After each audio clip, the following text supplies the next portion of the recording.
spider. When it was time for college, I bought a big house for me and my girlfriend Kimberly in Cordington, Indiana. It's a small college town with some nice homes I could afford, and yes, I went to college, even with all the money.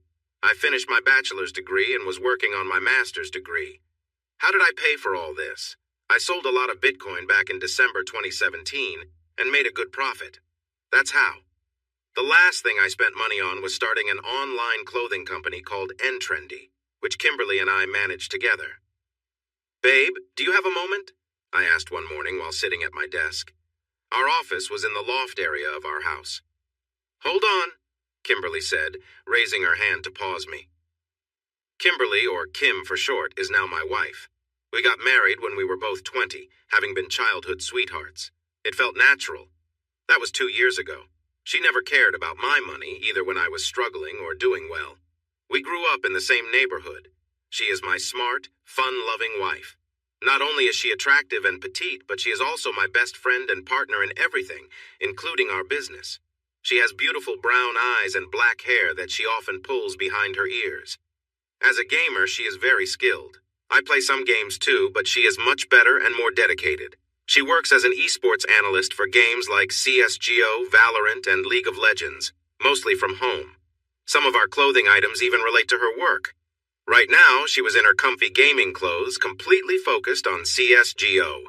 Our office was warm, being in the loft of our big house. I leaned back and watched her as the game didn't go her way. With a sigh, she turned her chair to face me. Kimberly always looked great, with her warm smile and lovely tan. People often think Latina girls are fiery, but Kimberly is just sweet and genuine. She adjusted her glasses and looked at me. "Hey, what's up?" she asked. "Check out these leather jackets," I said, rolling my chair so she could see my screen. Kimberly moved closer. I showed her a design for some cool leather jackets from one of my company's designers. It was red leather with pockets and nice zippers, giving it a stylish yet rough appearance. "Looks awesome," she said, narrowing her eyes to take a closer look. "Yeah, I was thinking of making them in Italian leather," I suggested. "Really? Don't you think that might be a bit risky?" she replied. "I mean, it would cost a lot."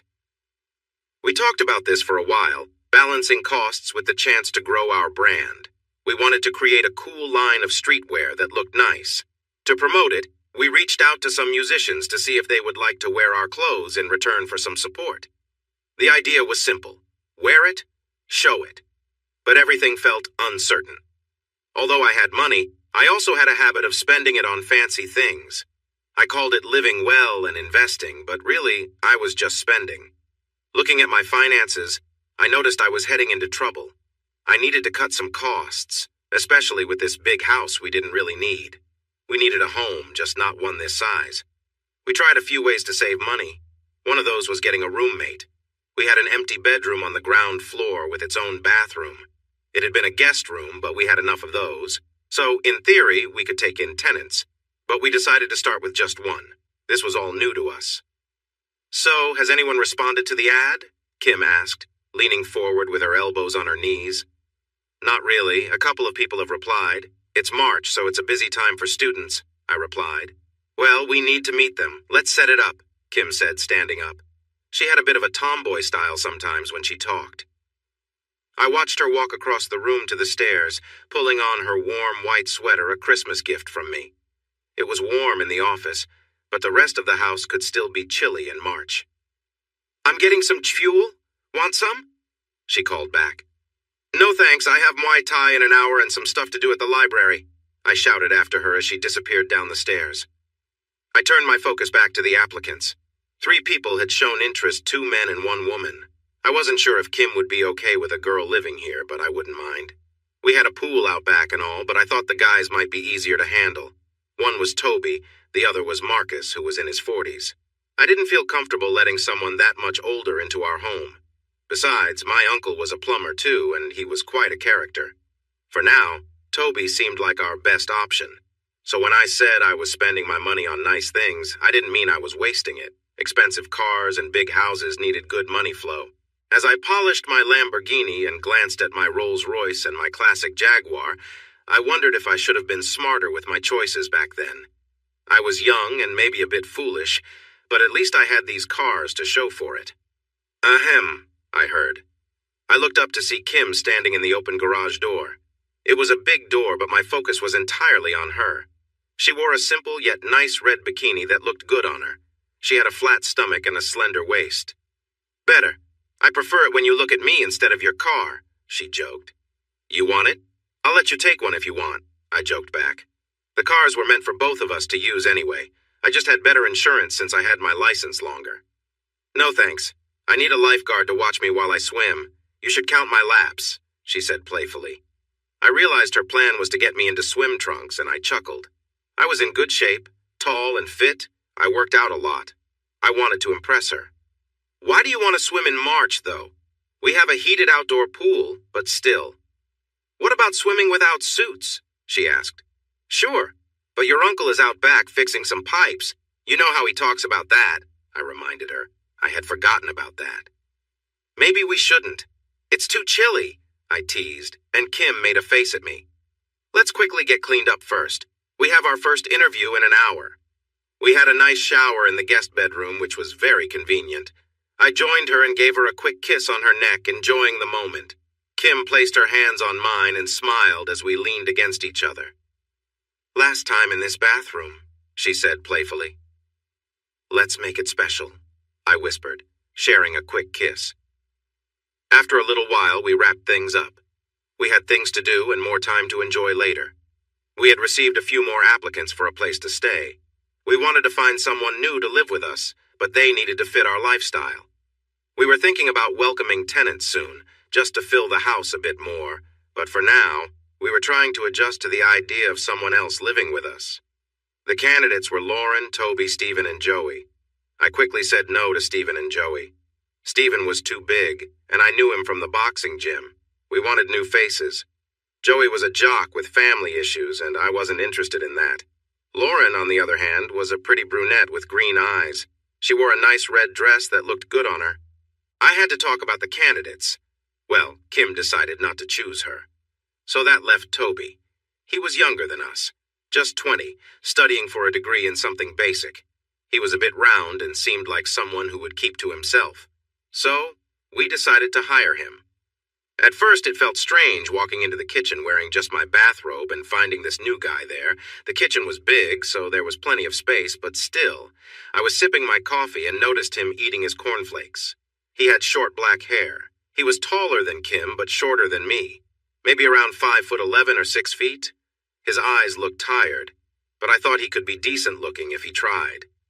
I shrugged and decided to start a conversation since I was his host. So, how's it going, Toby? Did you sleep well?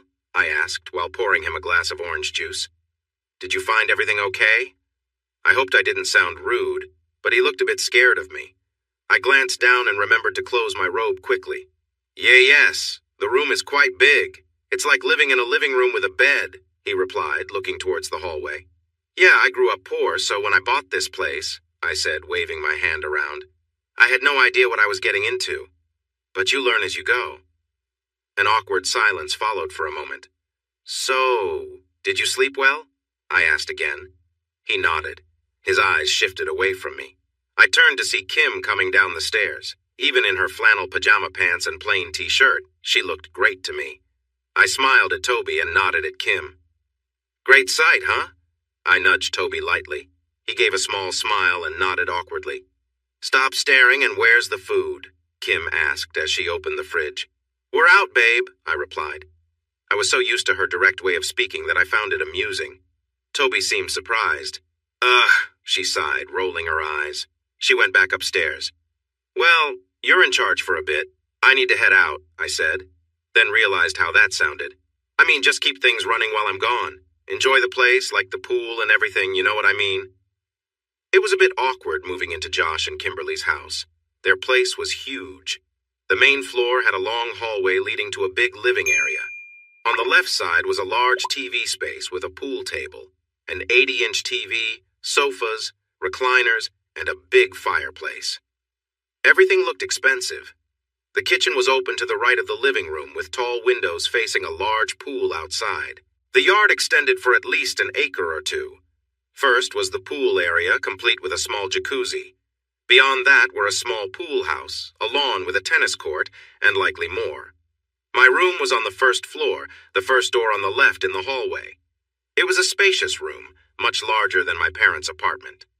I even had my own bathroom and a small, separate office. The house was incredibly luxurious, a mansion, villa, or whatever one might call it. The floors were unusual, and the stairs were circular with several landings. There was one level for guest rooms, another for the main floor, and the last level reached all the way up to the roof. Standing at the top, looking down, made me feel a bit dizzy. The ceilings were incredibly high. I had been wandering around the house a bit. Josh had gone to the university, and Kimberly was in the office with her headphones on, unaware of my exploration. The house was just so big. I knew I might have been overstepping a little, but Josh and Kimberly were kind and didn't seem to mind. Kimberly, in particular, was especially friendly. From the moment I entered the house, I noticed her warm smile and the way her eyes lit up. She was casually dressed, yet still looked effortlessly elegant. There was something about her that made an impression on me right away. I found myself peeking into the office after gazing out of the window for a while. Kimberly appeared to be playing a game on her computer. I hadn't spoken much with her about it, but she seemed to spend quite a bit of time on her PC. She had her back to me, completely focused on the game. It was warm upstairs, and Kimberly was dressed casually in a t-shirt and comfortable shorts, which made sense given the heat. I could feel the temperature affecting me, too. Trying to distract myself, I decided it was time to leave her in peace and continue exploring the rest of the house. Before she could turn around, I quickly went down the stairs. I couldn't believe I didn't get to finish what I was doing. That was too close, I thought, and it truly was. The weeks passed. After some initial awkwardness, we found a routine with having a tenant. Generally, we only saw Toby at breakfast. Sometimes he joined us for Friday dinners, especially since my wife made the best Mexican food. Honestly, turning down her cooking? That would lead to trouble. "So you don't mind having him here?" Kimberly asked one morning. I ate toast while she drank orange juice. Toby sat nearby, eating quietly. "No, if you think it could help us," I replied. Kim suggested investing in a used car shop. She had some experience with welding and metalwork from high school, which would definitely help the business, and our money would be a bonus. "I believe it could. It would be useful during the breaks between tournaments," Kim said, since she often had several weeks of downtime from work. "Sounds good. What was the name of the company again?" I asked. "Hope's Branded Cars," Kim answered. I shrugged. It was settled then. "Well, what about you? Planning to work on any cars?" I asked Toby. He seemed surprised since he was lost in his own thoughts. "No, the heat makes me nervous," Toby replied quietly. "We can all handle a bit of heat, right?" I said, giving Kim a playful look as she rolled her eyes. I knew she enjoyed it, even if she thought it was a bit cheesy.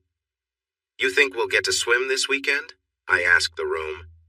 "It's April," Toby said quietly. "You guys are such wimps. It's at least 50 degrees outside, and it will be warmer by the weekend."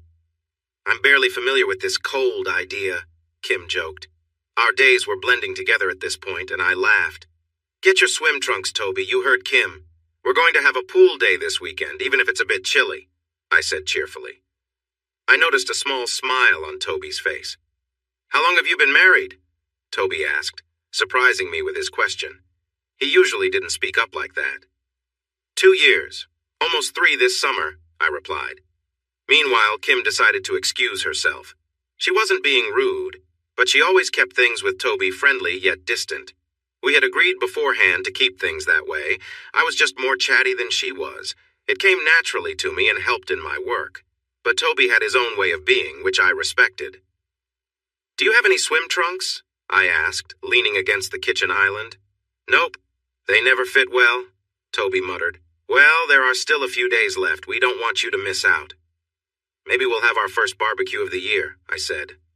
Saturday came, and the temperature was a chilly 55 degrees. Still, Kim wanted to swim, so she put on her red swimsuit while I wore my Hawaiian shorts, which I got when I visited Hawaii. Unfortunately, Toby didn't seem interested in joining us. More food for us, I thought as I warmed my hands by the grill. Why did I agree to this? Well, I liked imagining the neighbors watching us enjoy our day by the pool, having fun on an April weekend.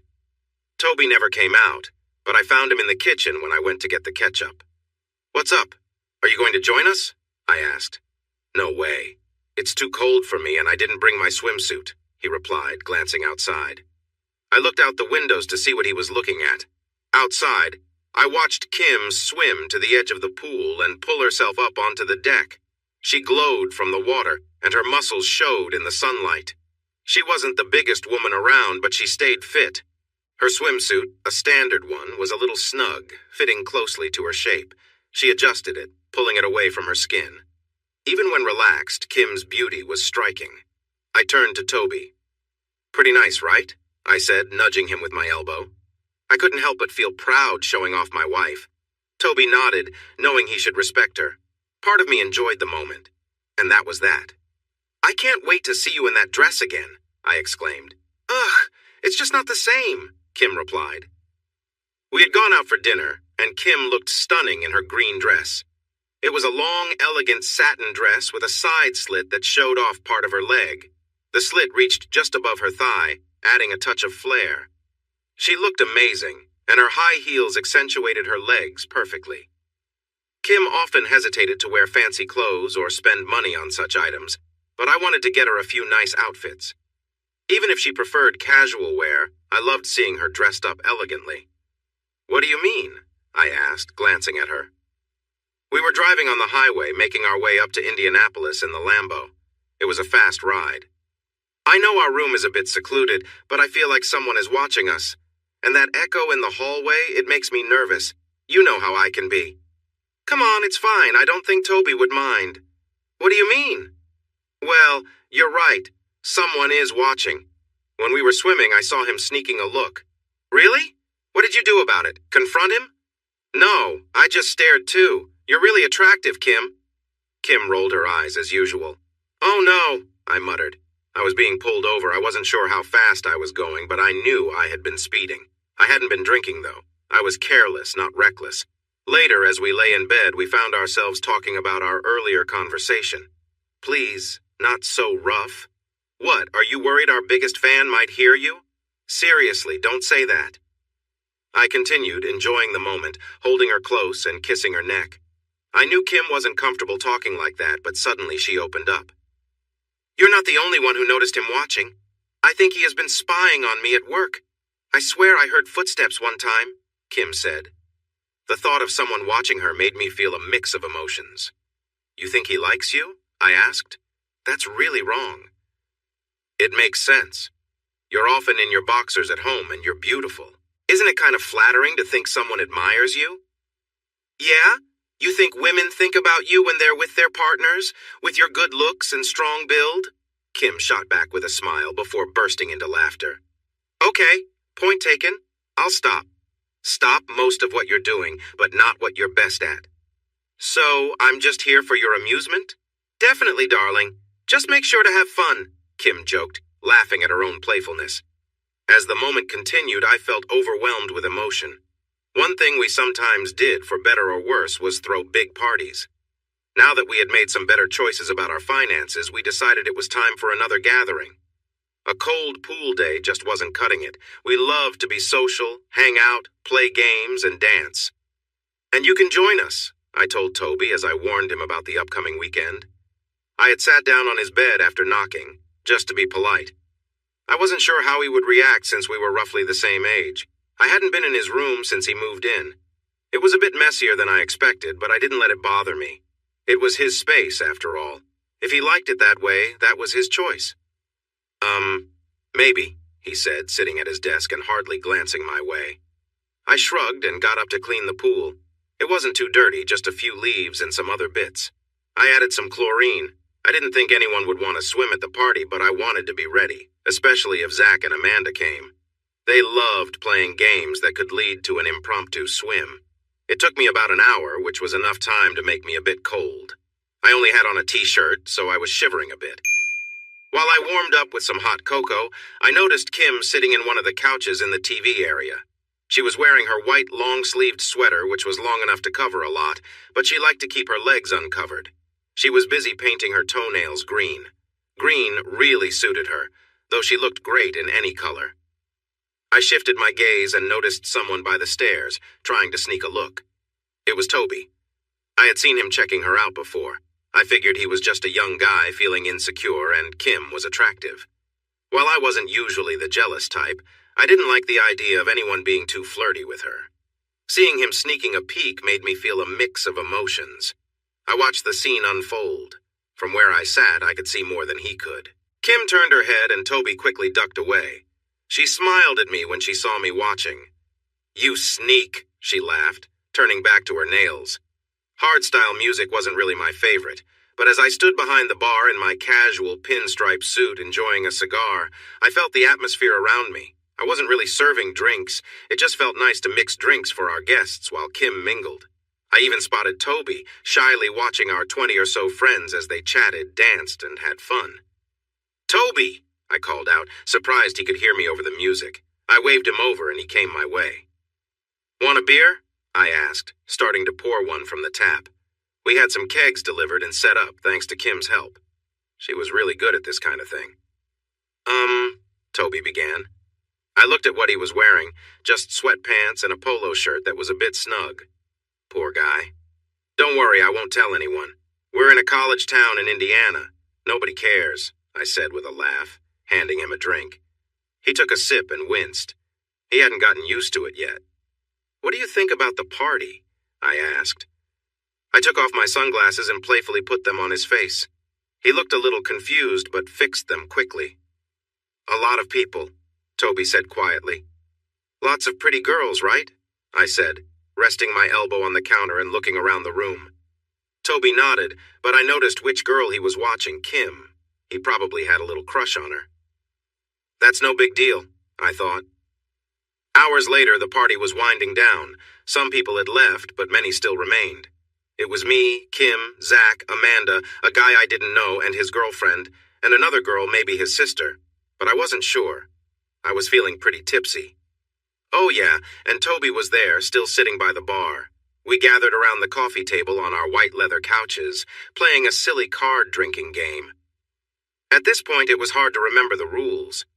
Kim finally had enough. She tossed her cards on the messy floor and said, "Forget this. Let's do something different." "How about truth or dare?" Amanda suggested.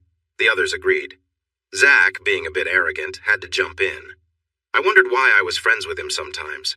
A more sensible person might have called it a night and sent everyone home. But I wasn't feeling sensible. "Okay," Kim said with a sigh. "I'll start. Amanda, truth or dare?" "Dare," Amanda replied. "Drink all that absinthe over there," Kim said lazily. She wasn't the biggest fan of Amanda, but only I knew that.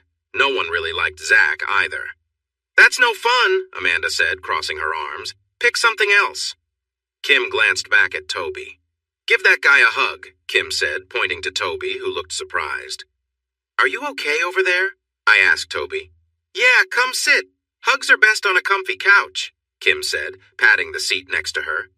"Who's that guy?" Amanda whispered to me. As Toby approached, I stood up, put my arm around his shoulders, and pointed my drink at him. "This, dear Amanda, is Toby," I said, guiding him to the seat next to Kim, who was still patting it. "Our roommate. Be nice and hug him or drink the absinthe." Amanda sighed, moved to her knees in front of Toby, awkwardly placed her hands on his shoulders, and gave him a pretty unpleasant look. "Don't drool on me, okay?" Amanda then wrapped her arms around him for a brief moment and quickly let go, not really hiding her discomfort at all. Amanda looked at me, eager to get back at Kim. "Truth or dare?" she asked. I didn't want to seem scared, but I also knew Amanda could be challenging. So I said, "Truth." Amanda seemed a bit let down, but brightened up quickly. "What are the names of those three over there?" She pointed to the three people nearby. Oh no, I turned bright red. I had talked to them a lot earlier. The girls laughed. Zach and Toby snickered, clearly enjoying my awkwardness. They understood I wasn't trying to be rude, just that I wasn't good with names. The two girls looked at me eagerly while the guy laughed as he watched me struggle. Jejin? Jennifer?" I said, pointing to the girl with the short hair. She wore a small leather jacket and red pants. She nodded. "1 out of 3 isn't bad," I said, singing a little. "That's 2 out of 3, you goof," Kim said, tapping my shoulder playfully. Yeah, me and, Mike? We were talking about Jennifer Connelly when your friend came over and thought we were making fun, I explained, wanting to show I wasn't trying to be rude. The guy just shrugged. Close enough? Really? I asked, but the guy chuckled. Yeah, totally. My name is Robert. Who's Mike? I asked. Robert shrugged again. I looked at the last person. She had gray eyes like Jennifer Connelly, which was the topic of our discussion. She was a bit taller than Jen and had long brown hair. Linda, I said. There, I got it. I smiled, hoping for some cheer, but everyone seemed a bit bored with the wait. Hey, how about we change things up and make it more fun? Amanda suggested. Fun? Zach asked. Yeah, like a game, Toby added. And I have some cool rules to make it even more interesting, Amanda said with a mischievous smile. Okay, so we have a bottle. There's some drink left in it. One person spins the bottle, then gives a dare. The dare has to involve two people. So the person spins to choose one part of the dare, then spins again for the other part. Got it? If not, I'll show you. My dare is a playful slap. Now I'll spin to see who does the slapping. Here we go. Come closer, Zach. Amanda took a bottle, placed it on the table, and spun it. First, it pointed at her. Oh, looks like I get to give a playful slap. She spun again, and it landed on Linda. Linda smiled and turned a little, playfully saying, Come on, give it your best shot. Me and the guys cheered as Amanda moved closer, placed a hand on Linda's waist, and playfully slapped her side. Linda winced a bit, but joined in the laughter, clearly enjoying the moment. Oh, just wait, you'll all get your turn, she said with a grin. My turn now? Amanda nodded. My dare is... Linda playfully suggested a fun game, making everyone at the table laugh. I noticed she had a certain charm that caught the attention of some guys around us. She picked up a bottle and started spinning it on the table, creating a sense of excitement. After several spins, it pointed directly at me. I raised my fist in victory. You're not getting my spot, just remember, whoever the bottle points to, Linda teased, and the others joined in the laughter. Once more, Linda spun the bottle, and this time it landed on Amanda. I exchanged glances with Kim, who gave me an encouraging nod, her eyes fixed on Amanda. Amanda, already seated on my couch, turned to face me with a playful smile. Come and join me, she said, looking at Kim, who was focused on what was happening. I moved in closer to Amanda. She looked back at me with a smile. There was a playful tension in the air, but I had my chance, and I planned to enjoy it. I placed my hand gently on her side, exchanging laughter as we played along. After a brief moment, I pulled back, laughing at the fun we were having. I turned slightly red, realizing the attention was on me. I glanced at Zach, who didn't seem pleased. Why not jump in the pool instead? I suggested with a laugh. The girls responded, clearly wanting more excitement, while Zach looked frustrated. All right, how about a little peck on the cheek? Nice and sweet, right? I know you all like that. The girls agreed, smiling. The bottle spun again and landed on Jen, then on Robert. Jen playfully gave him a kiss, and he grinned back. Jen quickly took her turn with the bottle. Take off his or her shirt, Jen dared. How is that fair? That's not a two-person dare, Amanda argued. Well, one person has a shirt and the other takes it off. Simple, Jen explained. The others laughed and cheered. While the girls seemed eager for some shirtless fun, I was wondering if they'd want the same for us. But unexpectedly, the bottle pointed at Zach. I held my breath, hoping it wouldn't land on someone else. Instead, it landed on me. The girls cheered, clearly ready for a bit of excitement. I took a deep breath and decided to play it cool. I stood up, removed my jacket, and opened my arms as if to hug Zach, who was looking bewildered. Just don't tear my shirt, I joked, trying to keep the mood light. Zach got up awkwardly, his face bright red, even more than mine had been earlier. Zach noticed he was shorter and not as sturdy as I was. He grabbed the bottom button of his shirt and started to unfasten it. He even tried to show off a little with a hip twist, hoping to impress the girls, but his hands were shaking. Lower your arms, Zach said quietly. Sure thing, big man, I responded with a laugh, making the others chuckle. Before I knew it, I was shirtless. I flexed my arms, receiving some cheers and claps from the girls and Robert. Zach appeared completely defeated. I had no complaints, but I would have preferred to see Jen or Linda. Both seemed quite impressive, especially if it seemed okay with Kim. But now it was Zach's turn. Ugh. I want to see some kissing, Zach announced, spinning the bottle energetically. It pointed to Linda and then back to Linda. "What now?" Zach asked, a bit hopeful. Amanda sighed and spun the bottle again. This time it landed on Toby. Toby looked shocked, but Linda noticed his nervousness and spoke up. "We could go to another room if this is too much for you," Linda suggested. "Sure," I replied, wanting to help, pointing to a door. We had a small room at the back where we kept cleaning supplies. "Are you sure?" Robert suddenly asked. What did he care? He had a girlfriend. Linda took Toby's hand and led him away to the quiet room. The girls cheered and I joined in. A minute later they returned, both looking a bit flustered. Linda's hair was slightly messy. Had they spent extra time in there? Linda plopped down, sighing. "Wow, guys, that was unexpected," she said, looking a bit overwhelmed. Toby grabbed the bottle, smirking, but stayed quiet. Did he have some hidden talent? My curiosity was growing. "More kissing," he said softly. This time it landed on Kim. It had been a while since Kim had been part of things. I felt a bit torn between hoping it would be Linda, Jen, Amanda, or Toby getting to kiss, but it was Linda again. "Looks like I'm getting all the fun tonight. Should I book a room?" Linda joked. "No way," Kim replied with a playful grin aimed at me. Linda, who was sitting on the sofa next to Kim and Toby, suddenly stood up.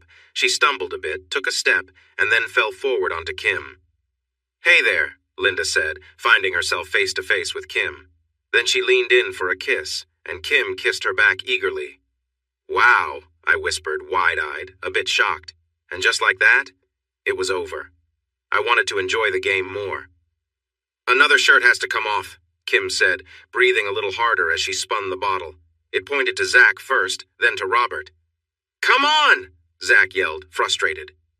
Robert was quiet and easily removed his shirt, but now Zach wanted payback. With his luck? "One of you has to give the other a minute of attention," Zach said with a playful smile, spinning the bottle again. Suddenly he realized he could end up being the one. "Wait! Too late," Linda laughed, with Amanda joining her. I hoped I wouldn't end up in an awkward position with one of the guys. Thankfully, it did not land on Zach. Instead, it landed on his girlfriend, Amanda, who gasped in surprise. Zach cursed and spun again. This time, it landed on Toby. Why was he getting picked all the time? And now Amanda, who clearly wasn't thrilled. Amanda looked very annoyed, almost like she couldn't believe this was happening.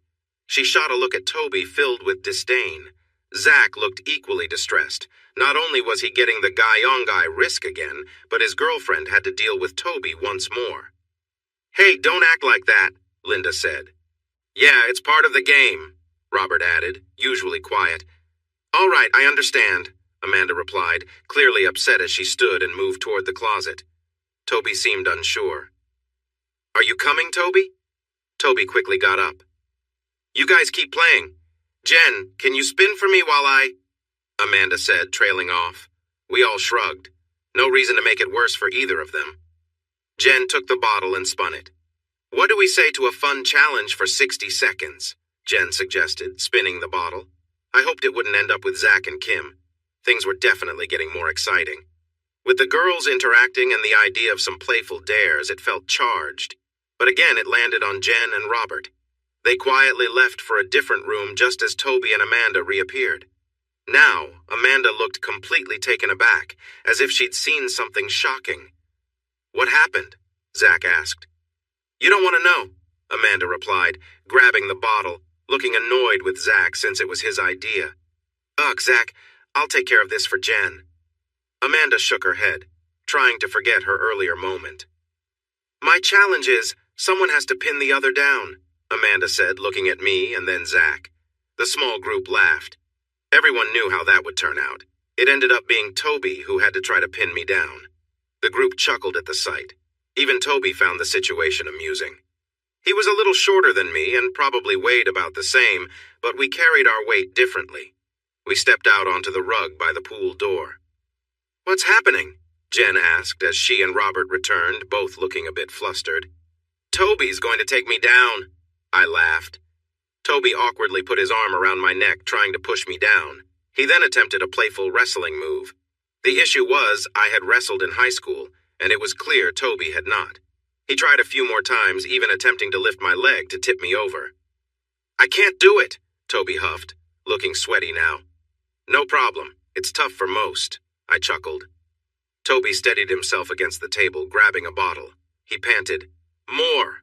Kissing! Is that all? Zach said, immediately realizing he might have spoken too soon. Anywhere, Toby added, turning the bottle as he slumped back next to Kim.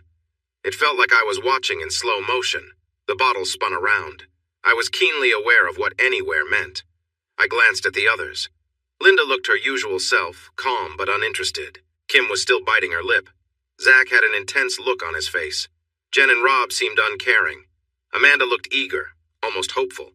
Finally, the bottle slowed and pointed at Kim. I gulped. The thought of my quirky, somewhat shy wife having to kiss someone anywhere made my heart race. Toby spun the bottle again. I silently wished for it to land on Linda. Please let it be her. But it didn't. It landed on Toby again. This time he wore a sly grin, clearly enjoying the moment. I felt a mix of emotions thinking about this guy making my girl kiss him. Kim kissing Linda felt just right. This felt all wrong. Kim looked at me, but I didn't want to seem hesitant. It was just a game. Toby wouldn't do anything beyond the game. So I gave her a smile and a nod. You go, girl, Amanda cheered, though she seemed a bit jealous. Even Linda raised her fist in encouragement. What was going on? It felt like an eternity as Kim stood up, inhaled, took Toby's hands, and led him to the closet. She seemed excited about this kiss. Maybe she sensed the reactions from the other girls. Girls did have a knack for such things, right? I caught Linda and Amanda sharing a knowing smile. Zach looked annoyed. Jen and Robert didn't seem to notice anything odd. But that smile between Linda and Amanda made me curious. What are you two giggling about? I asked, trying to sound casual. Oh, it's nothing.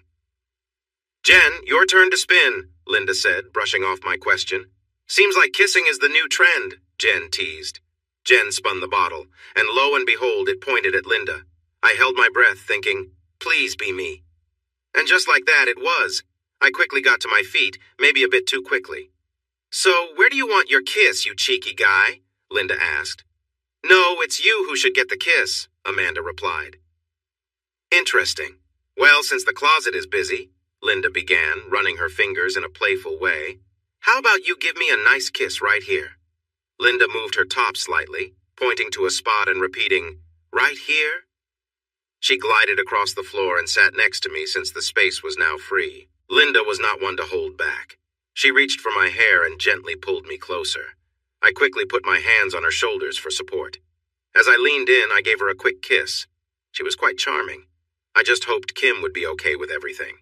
She did seem to have a fondness for Linda, too, the way they interacted. I felt a strange excitement thinking about them together. Puff, whatever. She's just not for you, I heard Zach mumble. I turned my head up and looked at Linda, then back at Zach. What did you say? I asked calmly. She's just not a real girl. You just kiss someone who isn't what you think, Zach shot back. Zach, what's wrong with you? Amanda said, looking confused by his words.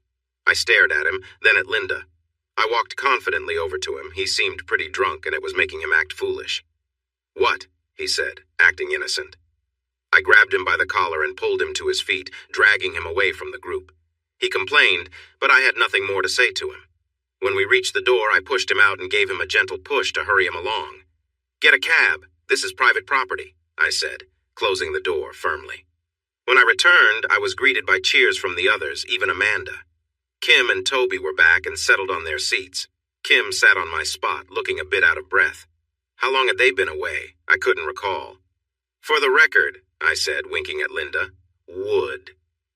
They all laughed, and I noticed Linda blush a little. I was mostly joking. I didn't really care either way. I sat down next to Kim, resting a hand on her knee. What happened?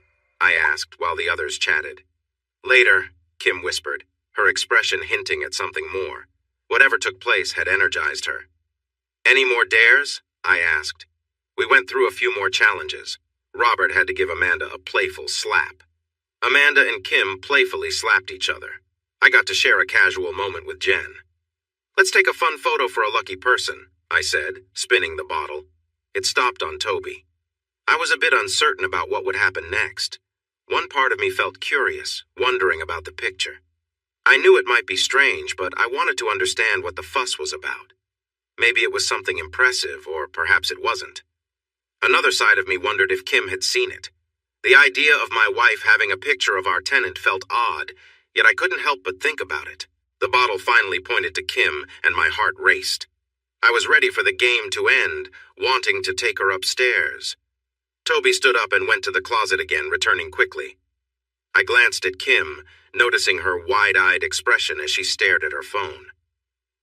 "Pretty interesting, right?" Amanda said quietly. "All right, let's go," I told Kim, playfully pulling her up from the sofa. She laughed and squealed, but didn't resist. Before heading upstairs, I called back, "Turn off the lights before you head to bed." Later that night, Kim woke me up, gently shaking me. "Are you awake?" she asked. She had been full of energy the night before, and now she seemed restless again. "What is it?" "Can I tell you something?" "What's on your mind?" "About the closet," she said softly. She hadn't talked about it until now, and I could sense her hesitation. She seemed to feel conflicted, perhaps both about what happened and how it made her feel. I sat up quickly. "Of course," I replied, ready to listen. Earlier that evening, I had been on edge as I closed the door behind us. Toby had been in luck all night, and now I felt like things were only getting more intense. I turned around to face him. He stood there looking confident. His shy demeanor had vanished, and now there was a smirk on his face. I felt uneasy but kept my composure. The others had been giggling after their time with Toby, and now I found myself in a similar situation. I took a step closer to him. "So, where do you want the kiss?" I asked quietly. Toby didn't respond. He had already decided. Without a word, he bent down and adjusted his sweatpants. He was gathering all his courage. "Oh, you want me to sit here?" I asked, stepping closer to him, trying to tease him a bit. I pointed to the spot he indicated, and he nodded eagerly. To make him even more flustered, knowing he was probably overwhelmed by the situation, I leaned in and whispered, "You want me to kneel down here in front of you?" He nodded again. Slowly, I knelt down, sitting back on my heels, giving him a playful smile. Linda and Amanda had definitely interacted with him earlier. Amanda especially had her fun during the game. I wondered if he was still thinking about that moment. As I sat there, I noticed he was clearly nervous. I could see the tension in his posture. It was like he didn't quite know what to do next. Toby's hand moved slightly, almost on instinct, as if he wasn't fully aware of what he was doing. I could tell he was trying to stay composed, but the situation was getting to him. "So, where do you want your kiss?" I asked again, looking up at him. Toby seemed to take my calmness as a signal to continue. I could see the awkwardness in his movements as he struggled to keep it together. He was clearly out of his depth, but too caught up in the moment to stop. You're so beautiful," Toby mumbled quietly. "Thank you," I replied with a soft smile. The whole situation felt surreal, and I could tell Toby was getting overwhelmed. He was still holding eye contact with me, his earlier shyness fading a bit. "Do you like having me here like this?" I asked gently, keeping the mood light. "Yes," Toby answered, his voice shaky. I knew things were getting intense, and I had to decide how far I wanted to let this go. It was clear Toby was caught up in the moment, but I also knew I needed to keep things under control. Curiosity got the better of me for a moment, but I reminded myself to keep the situation respectful and light-hearted. Deciding to tease him a little more and move things along, I leaned closer, letting him feel my breath. Toby groaned, clearly affected by the moment. "You're really eager, aren't you?" I said, inching closer. Toby was barely able to stand still, whispering, "Just kiss it." Without much thought, I leaned forward and gave him a quick peck, but as soon as I did, he reacted immediately. I was taken by surprise when he stumbled back, clearly overwhelmed by the situation. It took him a moment to catch his breath. I was a bit shocked by what had happened, unsure of what I was thinking. I hadn't expected things to unfold like that, but I guess I just reacted without really considering the outcome. It was a strange, unexpected moment. Later, while talking to Kim, I was still trying to process everything. "Wait, what? He got that close?" I asked, confused. Kim never acted this way. "Yeah, but don't worry, nothing serious happened," Kim said with a playful tone. She could tell I wasn't angry, just surprised. I mean, it was just a bit of fun, right? The morning after the party, Kim was still in a playful mood. "Did you have fun last night?" Kim asked, teasing me. "Yeah," I muttered, still trying to shake off the awkwardness. "Well, maybe you should have a bit of fun too," she said, giving me a mischievous look. "If I can enjoy myself, why shouldn't you?" It was clear Kim wanted to push the boundaries a bit, still teasing me from the night before. We both knew it was just playful banter, nothing more. "Am I a hot wife now?" Kim asked, her tone light. I groaned, knowing she was just trying to get a reaction from me. Kim always knew how to keep things playful, but I wasn't sure how far she would take the teasing. "Maybe I'll send him a little something just to mess with him," she said with a grin. "You know, as a thank you for his attention." "You wouldn't do that," I said, half joking. "Oh, you never know," Kim replied, laughing softly. It was all in good fun, and I knew she was just playing around. That was enough to push me over the edge as we laughed together, the tension from the night before finally easing away, and all over her hand. It was quite bold talk, and I couldn't focus anymore. I'm not sure if I really thought about it before, but the idea had me interested. Kim giggled and bit her lip. "So are you really going to do it?" I asked, curious about how serious she was. "Nah, probably not," Kim replied, looking at her hand as she got up from the bed, trying not to spill anything. "Just funny to see how you react when I tease you." "Oh no," Toby said one morning. "What's wrong?"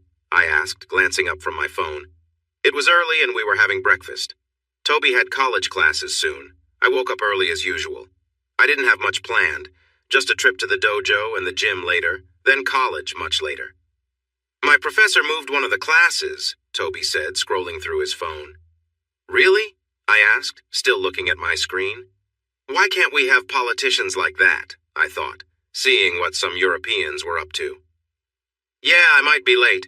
The class starts in 20 minutes, Toby said, sounding defeated. I snapped back to reality.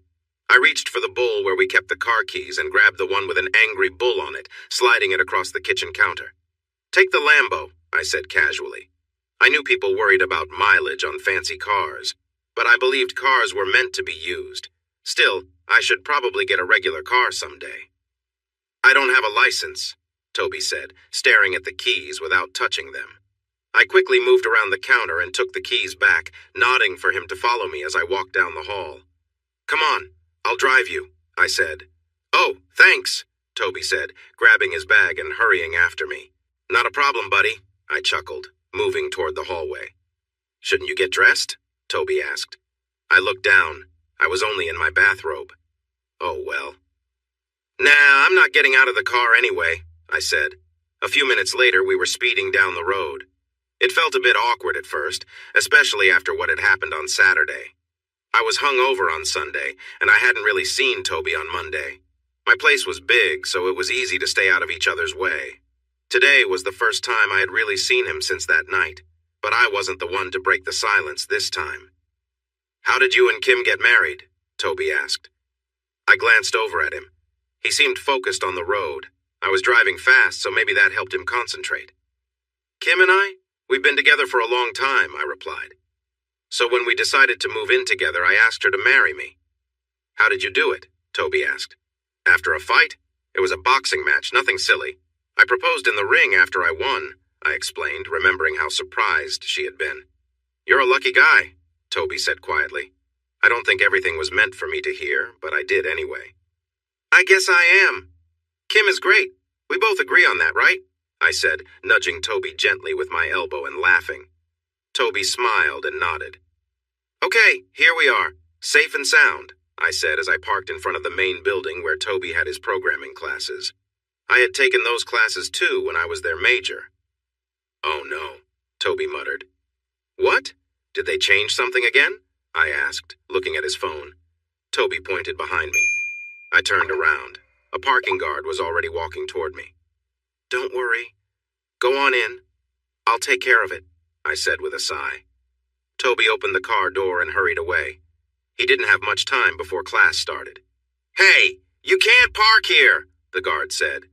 "I just gave someone a ride, relax," I explained. "Hey, Josh, what are you doing here?" a familiar voice called out. Amanda was coming over. The guard seemed mesmerized by Amanda's looks. She was a striking blonde and confident in her approach, making it hard not to notice her presence. The guard started to stutter, clearly flustered. Yes, well, I want you gone in 5 minutes. Josh, the guard said, now knowing my name. He walked off. I was just dropping Toby off. They changed his classes or something, I explained to Amanda. I wanted our conversation to end quickly, but I didn't want to be rude, especially since she had helped me avoid a parking ticket. Amanda's gaze noted my outfit. Yeah, we were in a hurry, I said with a chuckle. So Toby is safe for now? Amanda asked. Yeah, why? I replied, a bit confused. Zach was not happy about it. He left a dozen calls and even more texts. About getting kicked out? I asked, still trying to understand. No, more about the whole Toby situation. How can you be okay with it? You know how guys can be? Come on, it was just some fun, I said, brushing it off. Well, you're more understanding than Zach. He talks big but is really insecure. Just be careful around Toby. Some girls might get the wrong idea, Amanda said with a laugh. I just shook my head. Yeah, well, I was distracted too, so I guess we're even, I replied, trying to wrap up the conversation. Do you really think she is who people say she is? Amanda asked, leaning in, clearly intrigued by the gossip. What does that matter? It's her life, I replied firmly, making my point clear. She got the message. 5 minutes, I said. It's been 10, the parking guard shouted, waving a fresh ticket at me. I sighed. University had been demanding and made it hard to focus on other things. I'm eagerly waiting for my master's program to end so I can reach out to my contact in Venice again. They want me to visit for some important document signings, take pictures, and sample products. It's always nice to meet the people you work with. Maybe these Italians aren't so bad after all. But that's a thought for another time. Right now I have other things to focus on. I turned my head to see the office door slowly open. It wasn't Kim, as she was next to me playing a game, or rather, it looked like she was writing a game analysis. I rolled my chair back and noticed Toby standing there looking a bit nervous. Hey, what's up? I said, removing my headphones. Kim didn't turn her head. She just glanced at me for a moment, then looked back at her screen. Oh, Toby stammered, seeming a bit taken aback. I wanted to swim. The pool is downstairs, I replied with a chuckle. And yes, you can use it. We mentioned this when you moved in. No, it's not that. I'm not a great swimmer. Toby glanced at Kim for a moment. So he was perhaps feeling shy and didn't want to look bad in front of her. At first I thought he was just trying to impress her. Instead, he was just feeling awkward. I rolled my chair back and stepped into the stairwell, putting my arm around his shoulder. Don't worry about it. It's smart to not swim alone. I'll be there to help you. Maybe we can find a swimming coach? I suggested, guiding him toward the stairs. No, thanks, but I think I just need to, get used to it. Getting ready for summer, huh? I laughed, lightly patting my own stomach, which was hidden beneath my t-shirt. Toby looked at me and replied, yeah, something like that. I was surprised I hadn't been kicked out yet. Kimberly must have told Josh about what happened that day, yet everything felt normal again. I was still here, and for some reason Josh hadn't confronted me, which I appreciated. So there I was, standing outside their office again on Monday morning. Kimberly was inside, immersed in her game. She spoke loudly and energetically, reacting to the game with excitement, and was completely unaware of my presence. She was so focused, laughing and cheering for her teammates, not noticing me at all. With Josh not around, I felt a little bold. Like earlier, I slowly reached my hand toward my waistband, feeling a rush of excitement. I observed her closely, feeling whirled up with emotions. I wished for a moment that she could see me and feel the same intensity. I had been thinking of ways to see Kimberly more often, especially after almost being caught by Josh last week. Though they were understanding, I knew I couldn't risk it again. I needed to be smarter. So I came up with a plan. It wasn't often that Kimberly left the house except for short grocery trips. Today was one of those rare days. I had about 30 minutes alone in the house. Instead of wasting time on foolish ideas, I focused on my plan. I went upstairs into their office carrying a small USB stick. Quietly, I slipped it into the USB port under Kimberly's desk, careful not to make a sound. It felt like solving a puzzle, but once it was done, the next part of my plan could unfold. Resisting the urge to linger, I went back to my room and waited for Kimberly to return. About an hour later, I heard her in the kitchen, frustrated. She seemed to be struggling with her computer. I moved closer to listen. "I have no idea what's going on," she said, sounding annoyed. "It just stopped working." I casually entered the kitchen. "Everything all right?" I asked, pretending to be concerned. Kimberly turned to me, motioning for silence as she talked on the phone. "No! I already tried restarting the router. I've got a game in an hour," she said, clearly irritated. "Need any help?" I offered, trying to seem helpful. Kimberly sighed, her frustration not aimed at me this time. "Yeah, no. The internet on my PC is down. I'll figure it out. How was the university?" she asked, though clearly distracted. She was already heading upstairs. I watched her walk by, noticing her perfume. It lingered lightly in the air. "Can I help?" I asked again. "Sure," she said, still not paying much attention. I followed her up the stairs, not wanting to miss the chance to assist. "Did you try unplugging the cable and reconnecting it?" I suggested once we entered the office. Kimberly shrugged, looking tired of the whole situation. I stepped back, giving her space as she crouched down to check the cables. She knelt on the carpet and crawled under the desk. From where I stood, I couldn't help but notice how the fabric of her jeans stretched as she moved. Blue suited her well. Her loose t-shirt hung low, and I could even see the color of her bra. I tried to focus on something else, but my mind kept drifting back. I had to keep my cool, but it wasn't easy. "The cord is a bit stuck," Kimberly groaned. I tried to focus on her words, but my mind wandered. Taking a breath, I carefully pulled out my phone and snapped a quick picture of her under the desk. It felt like a risky move, but I couldn't resist. Unfortunately, I was getting too distracted, and it was obvious something was happening that she might notice. "Got it," she said, crawling out from under the desk. As Kimberly stood up, I tried to act normal. She had been helping with the internet cable, and I knew she could tell I had been distracted. I needed to stay composed, but it was getting harder to do. I realized Kimberly probably knew I was just trying to get her to crawl under the table. We had been talking more openly lately, so maybe that's why she played along. Still, a part of me wondered what she thought about my behavior. Kimberly sat back on her knees, holding the cable and looking up at me. "You want me to blow on this cable?" she asked with a playful smile, clearly teasing. I stood frozen, not sure how to respond. She knew exactly what she was doing, playing along with the situation. She waved the cable a bit, and I just stood there, caught up in the moment. Then, she lightly blew on the tip of the cable, still holding eye contact. I couldn't help but feel a bit nervous, but she wasn't taking it too seriously, just having a bit of fun.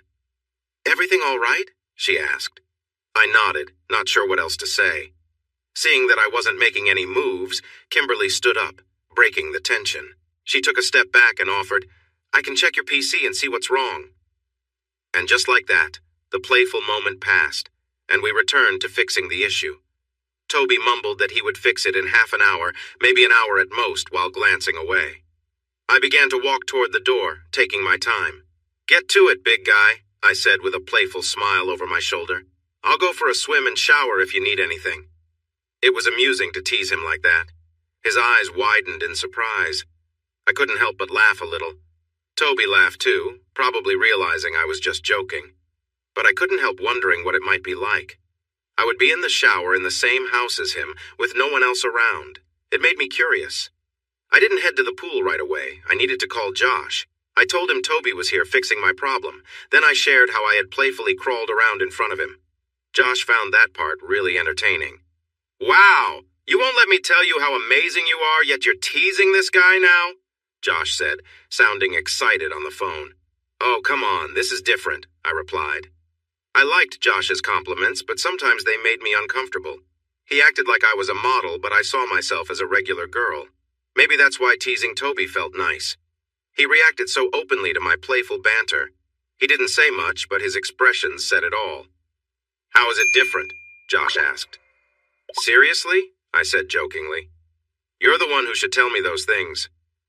"Well, now you have two guys noticing you all day," he said. "Quit it," I replied, but I couldn't ignore that I felt a little flattered. "I'm going to swim and wash off," I said. "All right, take care. Love you, babe." "Love you too." After a good swim, I felt much better. Exercise was great for clearing my mind. When I came back, instead of going to my own bathroom, I went to the one near the kitchen. It was more convenient. Plus, my room and clean clothes were just a short walk up the stairs. It was still early spring, so a warm shower after swimming felt nice. The warm water felt good on my skin and made me relax. Growing up, I had to be careful with hot water to save money, but that wasn't an issue now. Even with our budget concerns, daily expenses were manageable. As I finished rinsing out my hair, I grabbed a towel from the rack. I took my time drying off, enjoying the warmth. Just then, I heard the bathroom door open, followed by some movement and the door closing with a soft sound. I heard a soft sound followed by a quiet, satisfied sigh. Then there were repeated rhythmic sounds. Through the slightly blurred shower wall, I could make out a silhouette facing the toilet. His t-shirt was rolled up and his pants were pulled down. It was Toby. Was Toby really doing this on the other side of the shower wall? For some reason, I didn't say anything. It wasn't unusual for someone to want some privacy, but curiosity crept in. Had he been thinking of me? I wondered if he was replaying moments from earlier, maybe when I had bent over in front of him. My mind raced with questions. Instead of stepping away, I found myself drawn in, not sure why I felt the need to understand what was going through his mind. Maybe it was the thought that he couldn't resist thinking about me. The idea felt oddly flattering, though I knew most would consider it strange. I realized I had been walking around the house in comfortable clothes, often just in my shirt and underwear. Could that have caught his attention? Did I leave any clothes out here? My mind snapped back to reality as I remembered I had placed them in the laundry basket by the sink. Carefully, I peeked around the half wall to check. Luckily, the basket's lid was on, hiding my clothes. But instead of backing away, I hesitated, my curiosity getting the better of me. I leaned a little farther around the corner. Slowly, the blurred silhouette became clearer. There was Toby, with his sweatpants around his ankles and his shirt rolled up. He looked so focused on what he was doing, lost in the moment. I wondered again what had gotten him so worked up. Was it me? Suddenly, Toby turned and saw me. His eyes went wide with shock, and he let out a startled yelp, stumbling backward towards the door, clearly caught off guard. "Sorry, I didn't realize," he stammered, clearly embarrassed. Toby gasped, "Ew, didn't see you!" "It's okay, relax," I said from behind the shower wall, trying to ease the tension. "Everyone needs their privacy sometimes, and like you said, it was an accident. You didn't mean to." Toby still looked stunned, his face pale with worry. "Seriously, it's fine," I reassured him. I didn't want to interrupt, so I stayed out of sight. "Really? I'm not in trouble?" Toby asked, his voice shaky. "Of course not. Everything's fine," I replied, reaching for the towel on the rack across the room, but I couldn't quite grab it without stepping out. Turning my back to him, I tried to keep my modesty. I wasn't embarrassed about my body, but fully exposing myself would definitely cross a line. However, I still needed the towel, and Toby was still frozen near the door. "Toby, could you hand me the towel? I'll turn around," I asked, trying to stay calm. I knew he might sneak a glance, but I kept facing the other way, hoping to keep things as innocent as possible. I heard him shuffle closer and pause. He was probably hesitating, unsure of what to do. Finally, he handed me the towel, his breath uneven, as if the situation had gotten to him. "Here," he mumbled. I grabbed the towel, quickly wrapped it around myself, and stepped out of the shower. Toby, still awkwardly standing near the door, didn't leave right away. It seemed like he was unsure if he should stay or go. Deciding to keep things light, I teased him a little. "So, what were you thinking about?" I asked with a playful smile. His face turned bright red.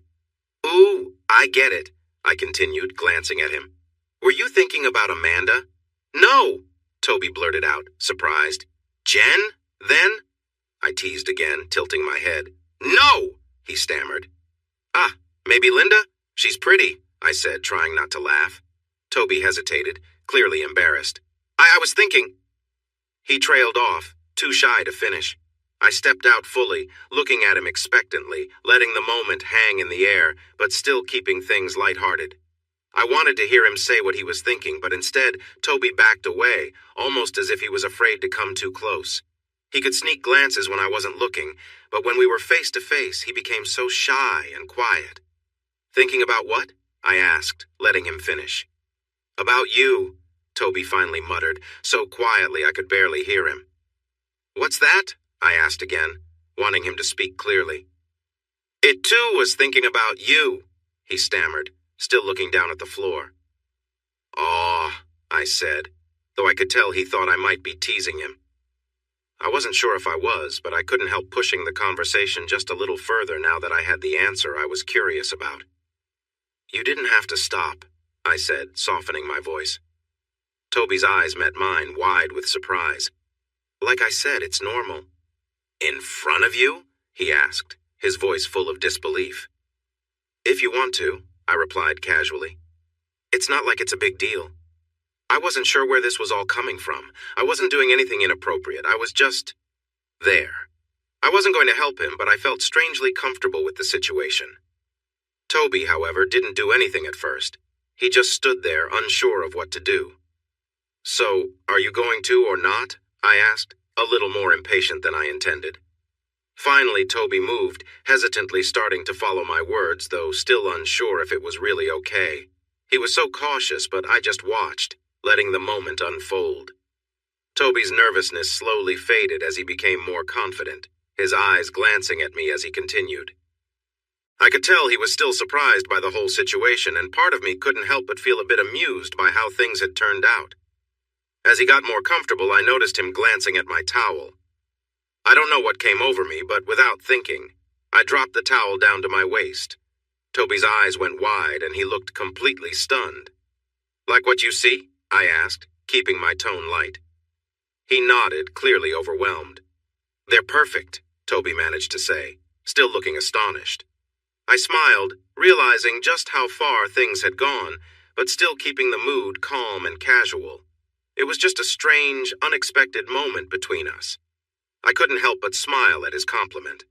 But if he were to see some of mine, I wanted a closer look at some of his. It was only fair. Besides, I was starting to feel lightheaded standing here. So slowly, I lowered myself down onto my knees, never breaking eye contact with him as he moved closer. It felt exhilarating to be in this position, seeing him react to me. Show me how much you enjoy this, I encouraged, curious about what he was thinking. He seemed to get more excited now.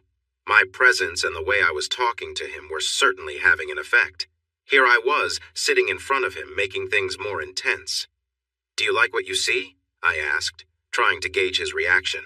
I felt a rush of excitement. Seeing this younger guy responding to me was thrilling. I could feel a sense of being wanted, something I hadn't experienced like this before. It reminded me of how Josh is with his admirers, though he never seemed to act on it. In a way, I was stepping outside my comfort zone, too. Saying his name seemed to trigger something in him. He was captivated and didn't take his eyes off me. I shifted a bit to give him a better view, wanting to pique his interest more. As I watched him, I noticed his excitement was building. I leaned in slightly, looking deep into his eyes. Let go and embrace the moment, I whispered gently, hoping to encourage him. He let out a deep breath, his whole body seeming to vibrate with anticipation. It was clear he was fully immersed in the experience. It was surprising how much energy was flowing between us, and I could see it in his eyes. I was fascinated by how much this connection meant to him. It felt warm and alive in a way that was hard to describe. I couldn't help but feel a thrill at being part of his experience. The whole moment had transformed into something special, shared between us. The room felt quiet, and I realized it was over. Toby, now completely exhausted, was catching his breath. I glanced up at him and he met my eyes, looking a bit awkward after everything that had just happened. All right, you can leave now. I need to clean up, I said, trying to sound casual. But feeling a little bad for how abrupt I was, I decided to give him something as a gesture. I reached for the laundry basket and pulled out my blue spandex shorts, handing them to him. Here, take this, I said awkwardly. Toby gave a small smile, took them, and quietly left the room. I jumped into the shower to rinse off, thinking about the strange encounter. I wasn't sure what to make of it. I had never actually crossed any lines. It wasn't cheating. I was just there. I hadn't done anything wrong. But there was a strange thrill in the moment, knowing how much attention I had from Toby. As I washed off, I found myself thinking about Josh, my husband. He was always the confident one in our relationship. He never acted on the attention he got from other women, but I knew plenty of them admired him. I guess I was lucky to have him all to myself. He had always been loyal, and maybe that's why I felt comfortable being a little daring with Toby. Later, when I told Josh what had happened, he laughed and played along. He knew Toby and I were just playing harmless games, and it didn't really bother him. We had agreed to keep it that way, nothing more than a little fun. As long as Toby stayed respectful, there was no harm done. Josh and I joked about it sometimes, saying that Kim was just helping Toby settle into our home. It was a silly excuse, but it worked. Toby hadn't crossed any lines either, and we were careful to make sure things stayed harmless. Kim wasn't the type to do anything like that anyway. She just liked to tease him a little, keeping things light. About a week later, Toby seemed to be feeling more at home. He was still shy but more present, spending more time in the kitchen and the library downstairs, probably hoping to see more of Kim. "You're doing great, Toby." I cheered him on as he swam in the pool, practicing his strokes. I was keeping an eye on him as he stayed in the shallow end, improving his swimming technique. It seemed like everything was settling into a normal routine again. Toby's main problem was that he had a hard time staying afloat. He spat out water and nodded, snorting out the water that went up his nose. His lips were starting to turn blue, so maybe it was time to stop. 60 degrees felt okay, but getting out of the pool was always tough. I glanced at the clock. Oh no, I really had to hurry. I needed to drive to Indianapolis to catch a flight. If there was a chance for a trip to Italy coming up, I wanted to have a nice suit ready. The trip wasn't happening soon, but it felt good to be ready. The only downside was that Toby and Kim would be alone in the house overnight. I wasn't too concerned about it, but recent events made me feel a bit uneasy. Not really worried, just a little strange. But I also felt a bit excited to see how things might unfold. I just hoped everything would be fine for Kim. "Okay, kiddo, I need to go." "Go get dried off," I said, grabbing a towel for him. Toby usually changed in the pool house, but he had started changing in his room more often and walking through the house in his swim trunks. Was he showing off? He didn't really have the build for it, but if the rumors were true, he might feel confident about something else. Was he doing it for Kim's attention? I chuckled to myself. Kim never cared about those things, even if she had seen him a couple of times. I handed the towel to Toby and gave him a quick look. It was hard to tell what he was hiding under those trunks, and I didn't want to be caught staring. Just let it be, I thought. It didn't matter. I playfully slapped his back and went inside, where I found Kim waiting for me in the kitchen. She was always the punctual one. "Are you boys finally done?" she asked, flipping through a magazine while she waited. Kim was wearing a bright red, short faux leather jacket, a white t-shirt, and casual jeans. She wasn't shy about using makeup, but it surprised me to see her with lipstick on and a bit more mascara than usual. "Is that new lipstick? Which one did you get?" I asked. Kim always blushed when I complimented her, especially when she made an effort. Her lipstick matched her jacket perfectly. "It's just preppy red. I don't know the brand, I just ordered it on Amazon," she said, trying to downplay it, but she was smiling because I noticed. "It looks great with your jacket. It almost reminds me of the styles we want to make in Italy for Entrendy," I said, looking at her outfit. Entrendy was the name of our clothing company. "That was the plan," Kim said with a smile. So she did put thought into it. She looked really good. "Hurry up and get dressed. We need to leave soon." I nodded and went upstairs, giving a quick nod to Toby as he walked by. I stood in the middle of our bedroom, looking at myself in the mirror. I had just finished my shower after dropping Josh off at the airport. Now I stood in front of the mirror, my hair still wet and wrapped in a towel, while the rest of me was completely bare. I slowly placed my hand on my chest, taking a moment to feel my shape. They weren't the largest, but I thought they were nice. I shifted my gaze to my hips. They were a bit wide, but not very muscular. I had some strength from jogging and swimming, but I wasn't overly defined. I wouldn't call myself petite, yet I wasn't particularly large either. I didn't have a big backside, but I thought it looked pretty good. My face had been called cute and sometimes even exotic. I had olive skin and brown eyes. With the right makeup, I could look quite nice, especially with some red lipstick. I knew that I was attractive, but I never really saw myself as hot, no matter what Josh said. Maybe I was. It seemed that I had caught Toby's attention, and that made me feel wanted. Am I really hot? I wondered to myself, analyzing my appearance.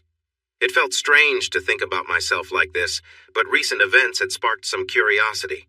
It was tough for me to view myself that way, especially since Josh was always seen as the handsome one. I knew I wasn't unattractive.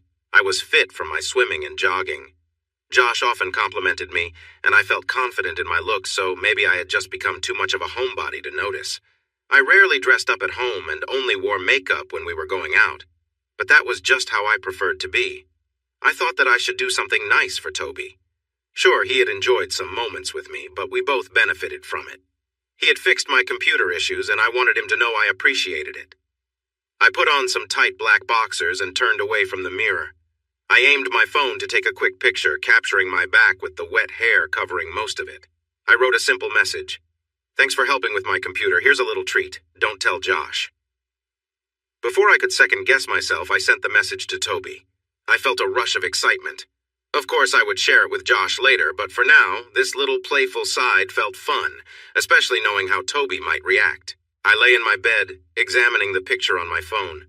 In my other hand, I held the boxers Toby had given me. I couldn't help but think about how this playful exchange made the day feel a bit different. Kimberly's soft fabric felt nice against my skin as I rubbed it. At first, I thought about keeping it as a special reminder, but I couldn't help myself. Kimberly was just too amazing. Now I had something of hers, which made the moment even better. She treated me kindly, even now. Or maybe she knew what she was doing. Why else would she give me her things? Did Kimberly want me to think about her? She hinted at it when she watched me earlier, and then she sent me that picture. I could sense she was interested. "Oh, Kimberly," I whispered in my room. I felt overwhelmed by emotions and thoughts about her. I wished she could see how much she affected me and how good I felt. Afterward, I felt so tired. Wow, Kimberly, you really wore me out, I thought before I fell asleep. Later, I was sitting in our living room watching a movie about some nuns when I heard Toby moving around in the kitchen. I was surprised to see him up so late since I was close to going to bed. I got off the floor where I like to sit against the sofa and saw him looking for a snack. "Can't sleep?" I called out. Toby grunted in response, so I sat back down.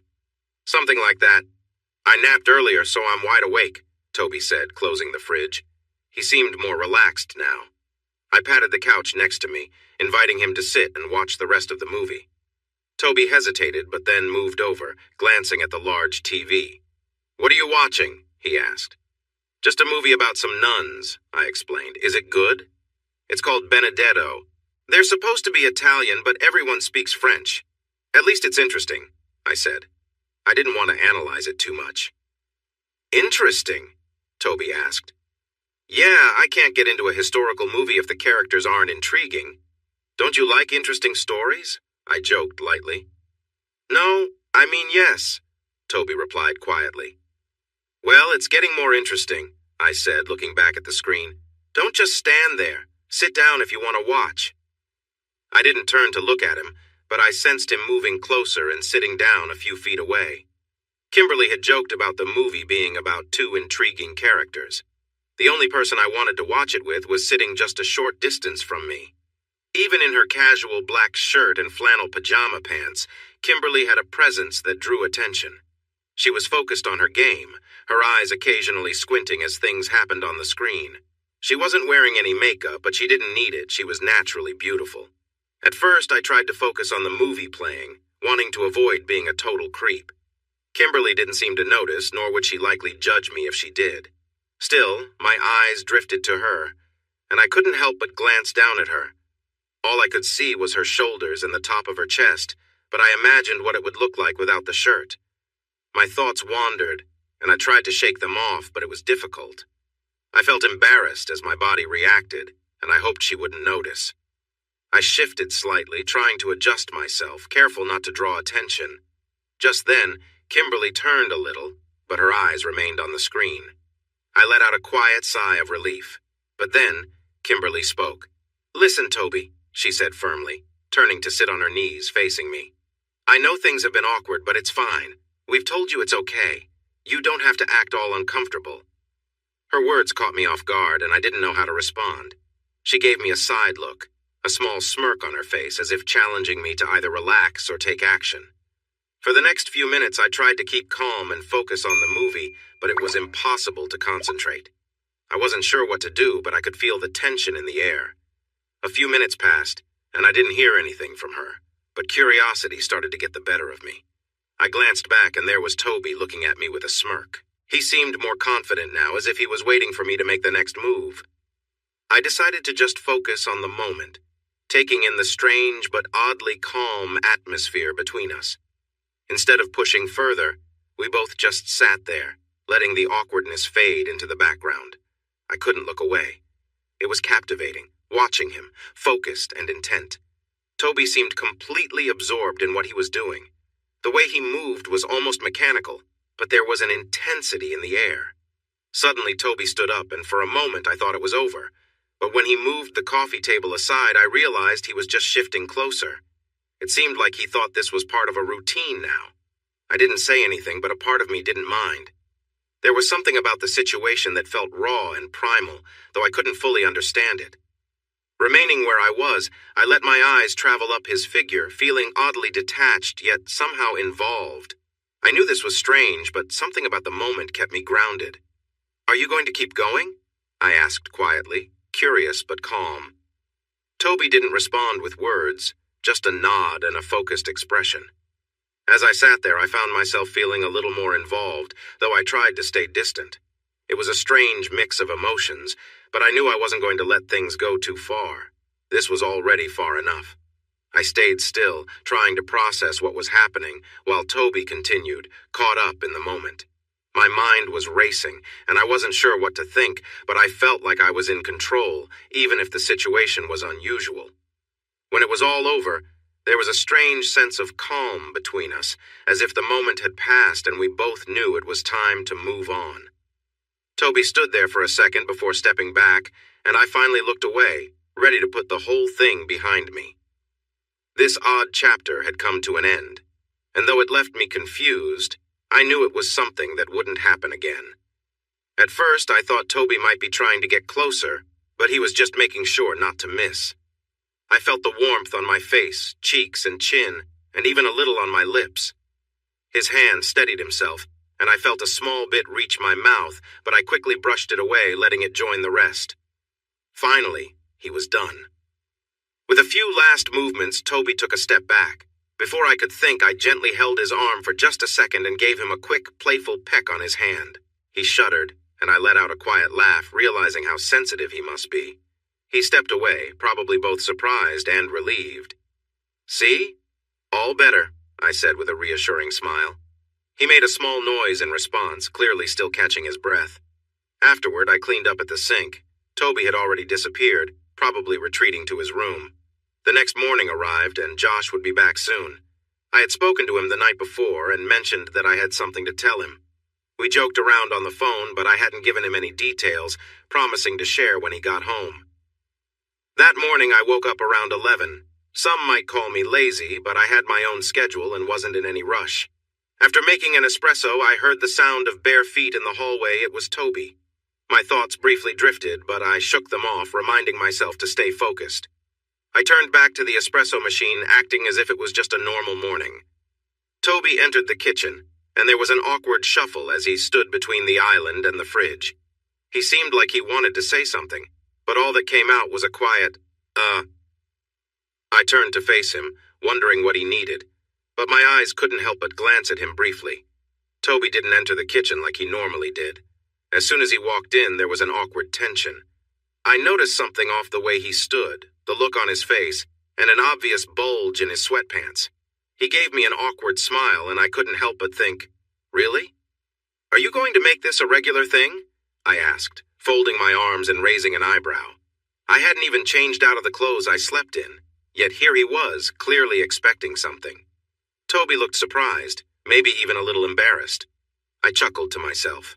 He had taken liberties, and I wasn't sure if he realized how bold he was being. "Would you let me?" he asked, catching me off guard. I wasn't expecting that. I didn't want to give him the impression that this was acceptable, but I didn't want to make it too serious either. I responded with a vague, non-committal answer, keeping the mood light. Toby seemed to take that as permission, but I wasn't about to fully engage. I realized maybe I'd given him the wrong idea, but I wasn't going to let it go too far. "So, what's your plan?" I asked, my tone challenging but playful. "You sure?" Toby muttered, hesitating. I didn't say anything, just raised my eyebrows in expectation. After a pause, Toby slowly moved his hands to his waistband, clearly unsure. He hesitated again, looking at me for confirmation. It hit me that he was looking for something familiar, something we'd done before. I sighed, not really surprised. "Of course," I said, lowering myself to sit, keeping the situation as neutral as possible. Toby made an awkward joke, and I couldn't help but laugh a little. He was clearly trying to keep things light, even though this whole scenario was strange. "So, this is what you want?"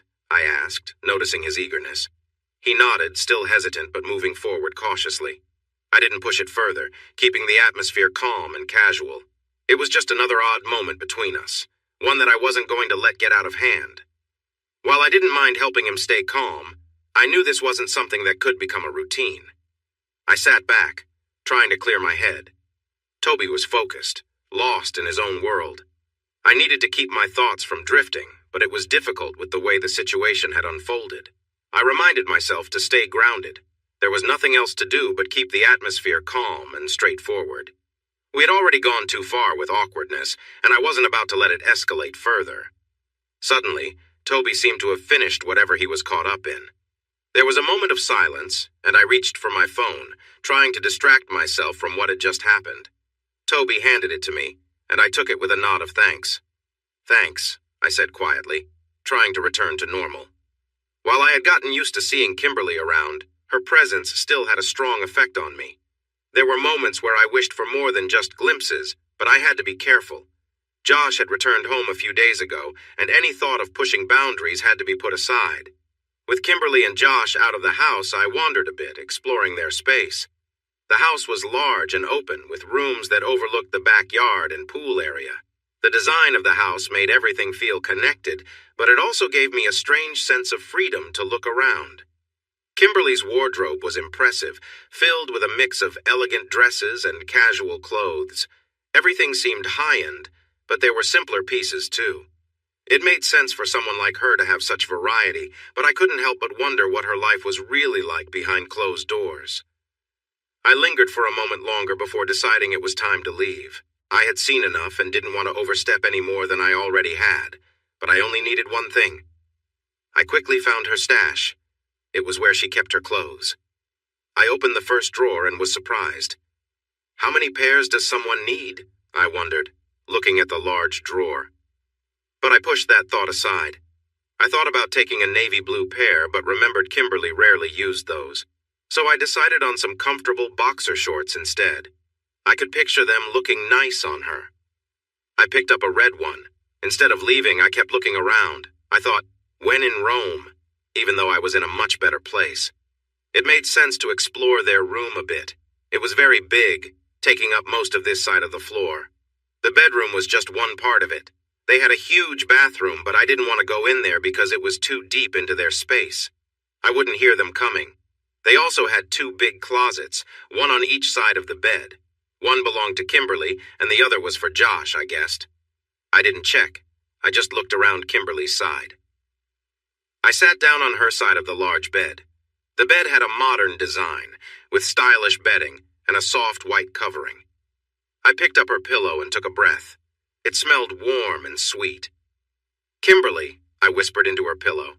I felt a small thrill. I carefully put the pillow back and went to find another pair of boxers. I planned to keep the ones I had for later. I needed one to use right away. It was early May and the weather was nice, almost 70 degrees. Not as warm as Florida, but enough for me and Kim to enjoy a small picnic. We both came from Michigan, so this felt warm to us. We took the fancy black Rolls-Royce today because it had more space for our things than the other cars. I really needed a regular vehicle.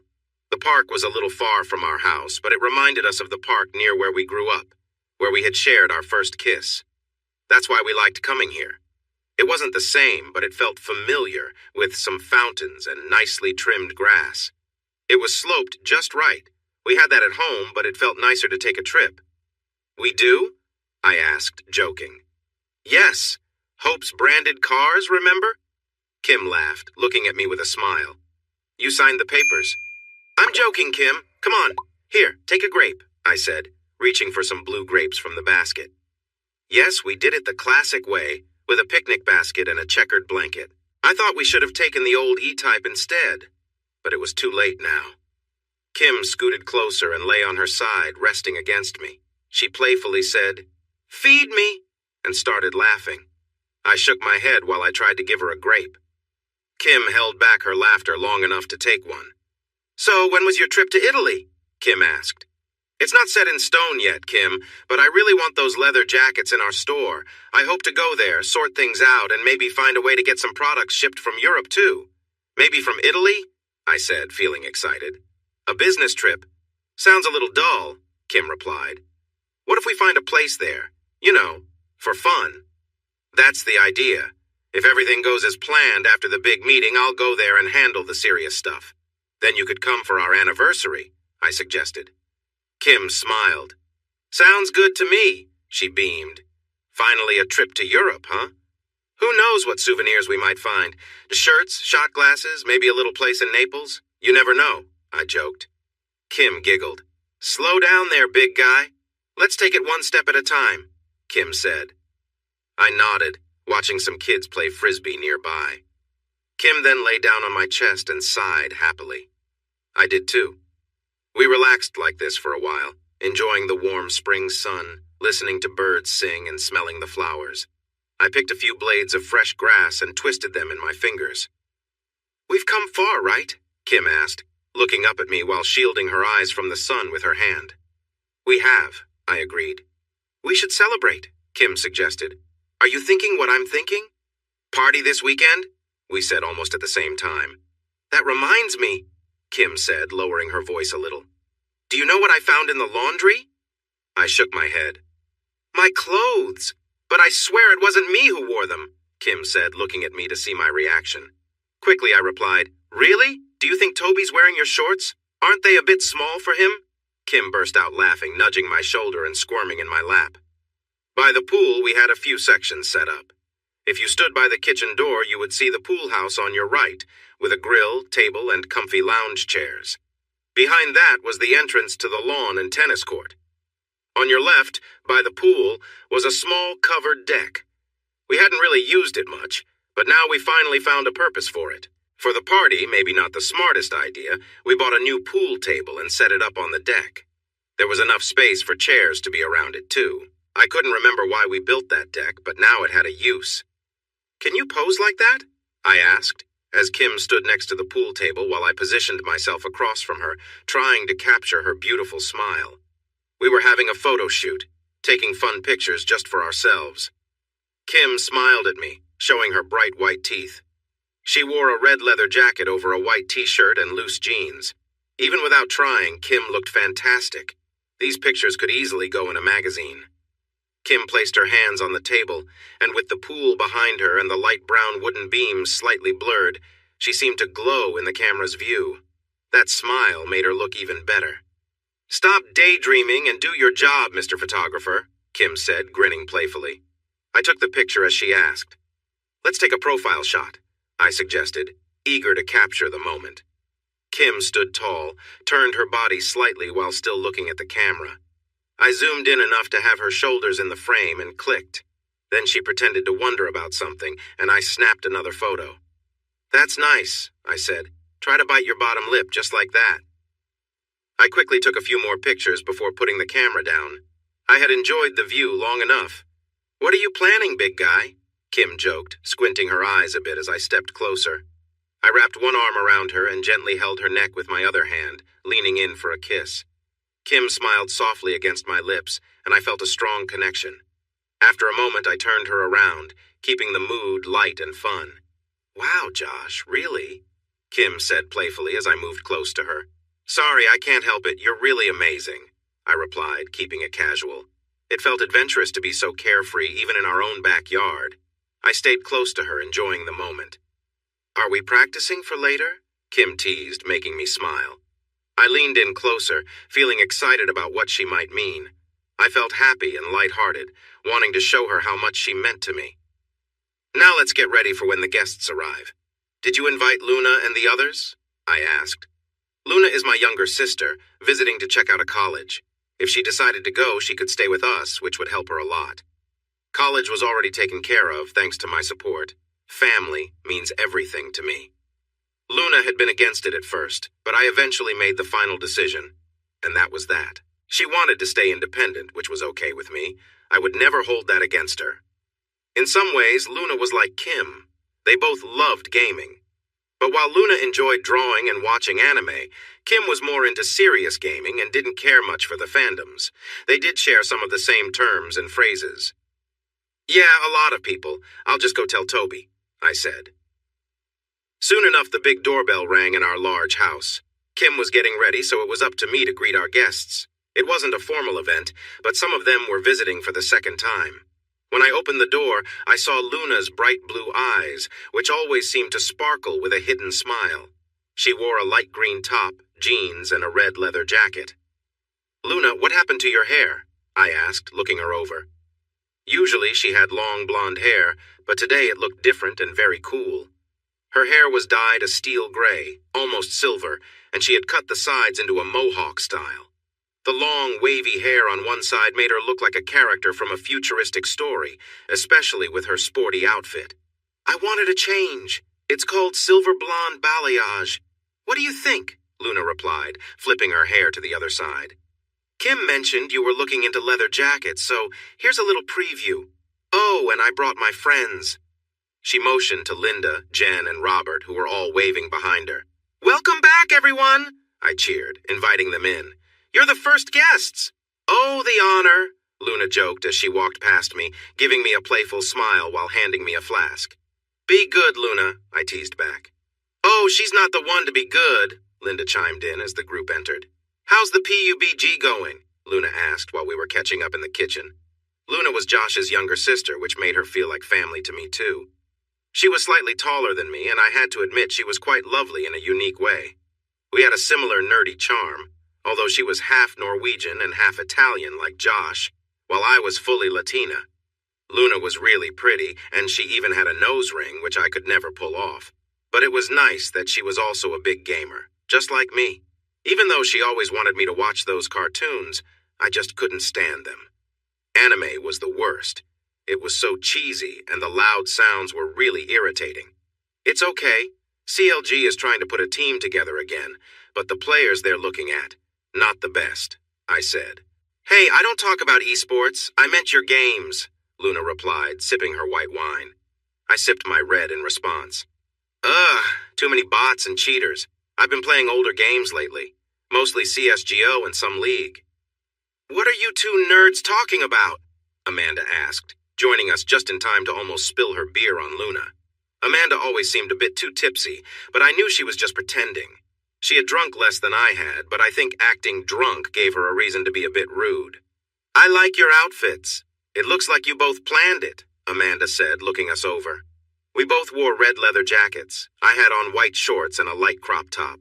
Luna wore a green tank top with jeans. It really was just the jackets. I shrugged it off.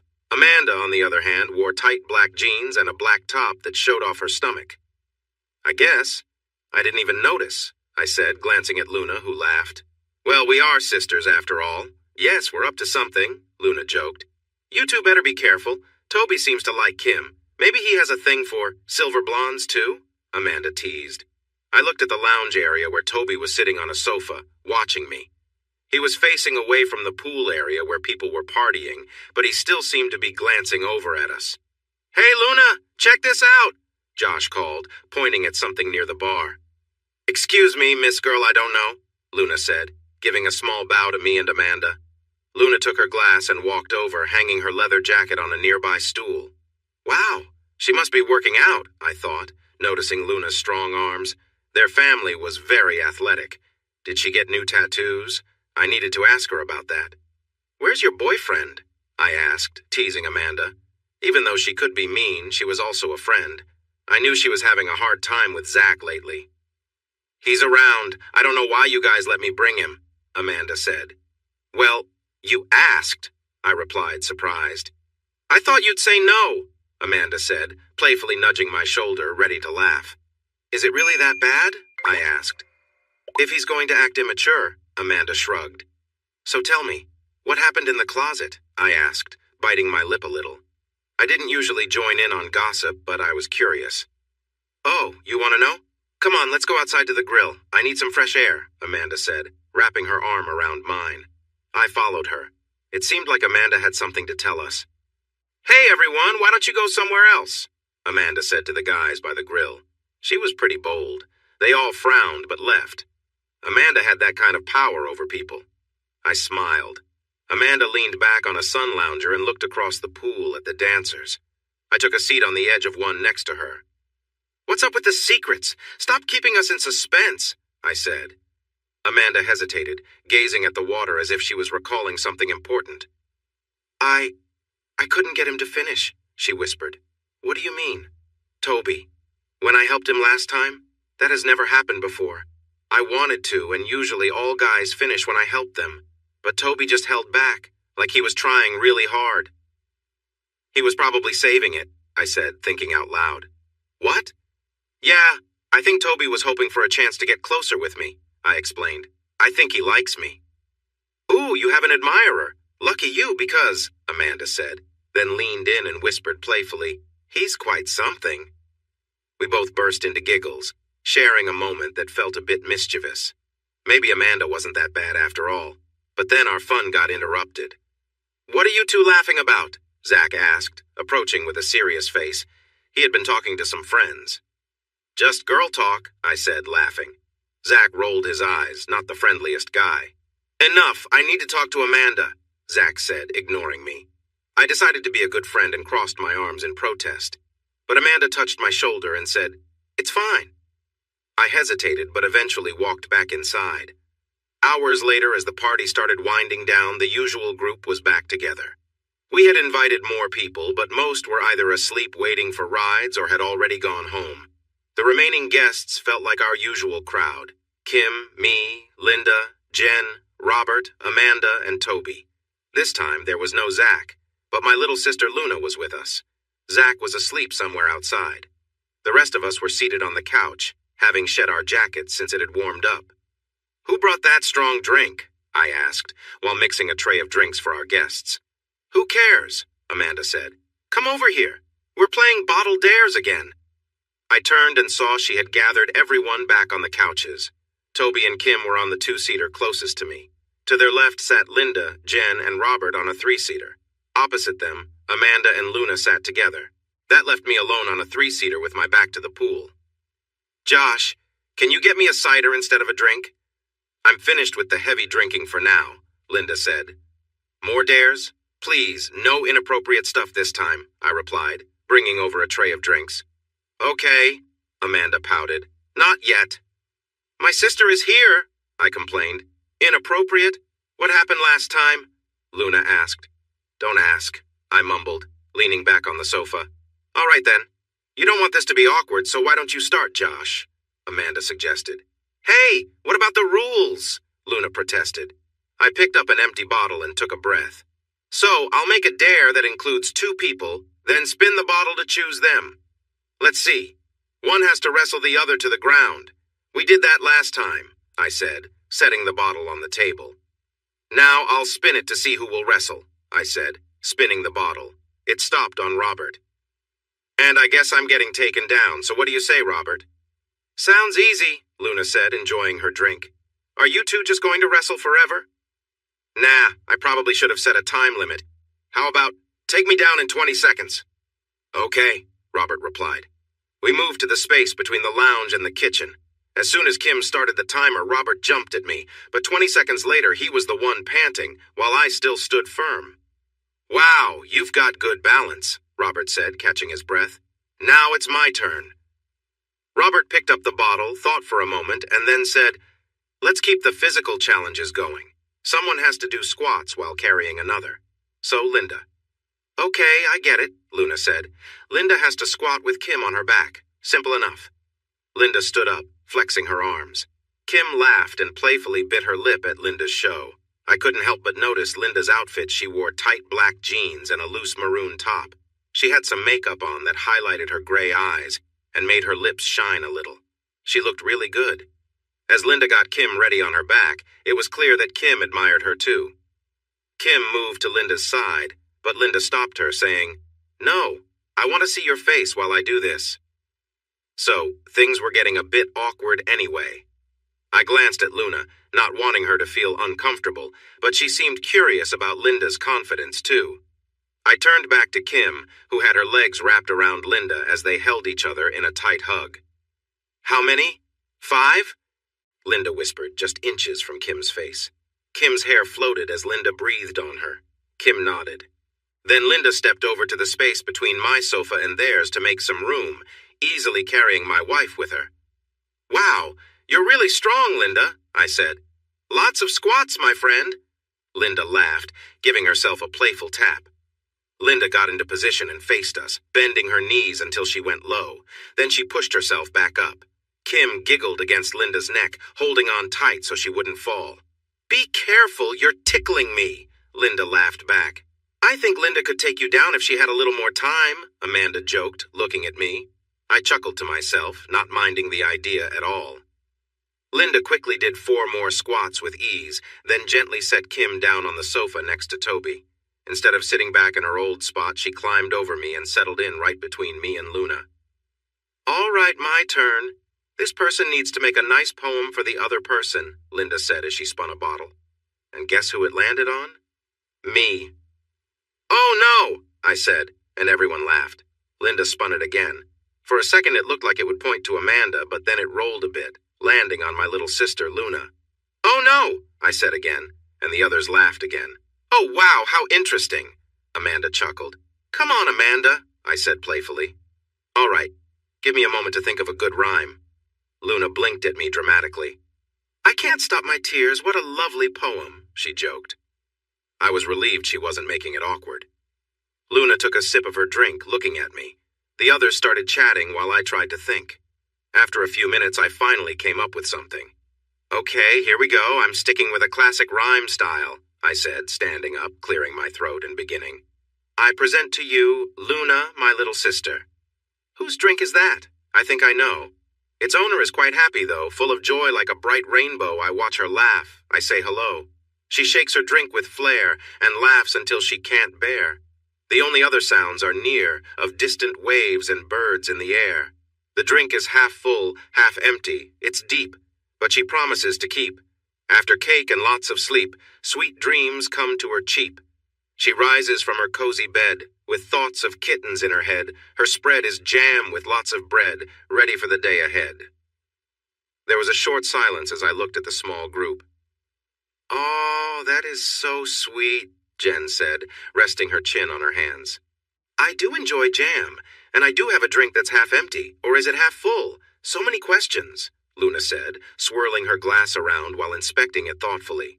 "See? I'm learning. I promise," I joked, having borrowed most of that poem. I glanced at Kim. "You really hit the mark with that one," Kim laughed. "Can I spin now?" Luna asked. Amanda nodded eagerly since she was in charge of the game. "All right, let's have some fun," Luna said. "First person takes a shot, and the other needs to join in." "Sounds fun," Amanda smiled brightly. The bottle pointed to Amanda. "Even more interesting," Amanda smiled again. Then it pointed to Kim. "Looks like you're winning them over tonight," I joked, playfully nudging Kim. Kim seemed to be in a light-hearted mood. Instead of moving away, she leaned back against Toby. Amanda grabbed a bottle from behind the sofa and poured a little tequila into Kim's belly button. "Ooh, that's cold," she giggled. Kim struggled to hold back laughter. Amanda's long hair probably tickled her sides, adding to the fun. "Stay still, or I might just have to clean it up differently," Amanda joked, trying to get closer to Kim. Quickly, I turned to Toby. "Shake Kim a bit." But Kim waved her finger at Toby, saying firmly, "Don't." Toby chuckled, but listened. I could tell he liked having Kim resting nearby. I wondered if he was noticing how close they were. "Good choice," Kim said, still holding back laughter as Amanda finally touched her skin. A small sound escaped Kim as Amanda pulled away. You've got a willing assistant, Amanda teased. She looked at Toby, finished her drink, and then opened her mouth playfully. All gone. Did she just hint at something? My turn, Amanda exclaimed, always ready to add some fun to the game, especially after a few drinks. Kisses! She spun the bottle eagerly. It landed on Jen and Linda. Without thinking, Linda leaned over to reach Jen. I glanced at Kim, who winked at me and nodded slightly. Then Linda settled back next to me. I want someone to share a secret. It's getting warm in here, Linda laughed. I wasn't the only one feeling the heat. Things were definitely getting lively. The bottle pointed back to Linda and then Luna. Am I really getting all the turns? It seems so, Amanda replied, less playful than before. She still didn't seem entirely in favor of Linda. I shook my head, trying to stay calm as things continued, but it seemed like the situation was escalating, even though we were all just playing around. Linda didn't miss a beat and playfully blew a kiss toward Amanda before leaning in close to Luna. They whispered something I couldn't hear, and suddenly Luna's eyes went wide. When they pulled back, Luna shot me a quick look, giggling quietly behind her hand. Meanwhile, Linda avoided eye contact. What's going on? I asked, confused.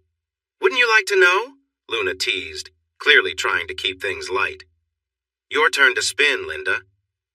Fine, more kissing. And I mean the real deal, no shortcuts, Linda said with a mischievous grin. Wait, didn't we say no more of this earlier? I started to object, but before I could finish, the bottle was spinning again. This time, it seemed like it was heading my way. I watched closely as the bottle spun, passing by Amanda, Luna, Linda, me, Kim, Toby, Jen, and Robert, before finally stopping, on Luna. I gulped. This was the last situation I wanted to be in. Luna didn't look thrilled either, but the others found it hilarious. Luna hesitated, then leaned forward with a joking smile, trying to break the tension. Well, I guess this is your reward for that poem, she said, trying to keep it light, though the awkwardness was clear. Oh no, I said the real deal, Linda chimed in, determined to push things further. This is so uncomfortable, I muttered under my breath. Amanda, never one to miss a chance for a joke, added, Hey, nothing like sibling bonding, right? Luna frowned, but slowly made her way over to me. I couldn't believe this was actually happening. Linda moved closer, clearly amused by the whole situation. I want to make sure you two do this properly, Linda said, but I could tell she was just enjoying the awkwardness more than anything else. Luna kneeled on the sofa, looking at me, waiting for me to join her. There was no backing out now, and despite the awkwardness, I knew we just had to get through it. Just pretend it's me, Linda whispered softly, only for the three of us to hear. Was she really trying to make this worse? Luna leaned in, clearly wanting to get it over with, while I tried to figure out how to handle this without making it more uncomfortable. I gently placed my hand behind Luna's head, trying to keep it as simple and quick as possible. We leaned in, and our lips briefly touched. It wasn't anything special, just a way to end the game, but the situation was far too awkward for comfort. The room was silent except for a few awkward laughs. This had to be one of the weirdest moments yet.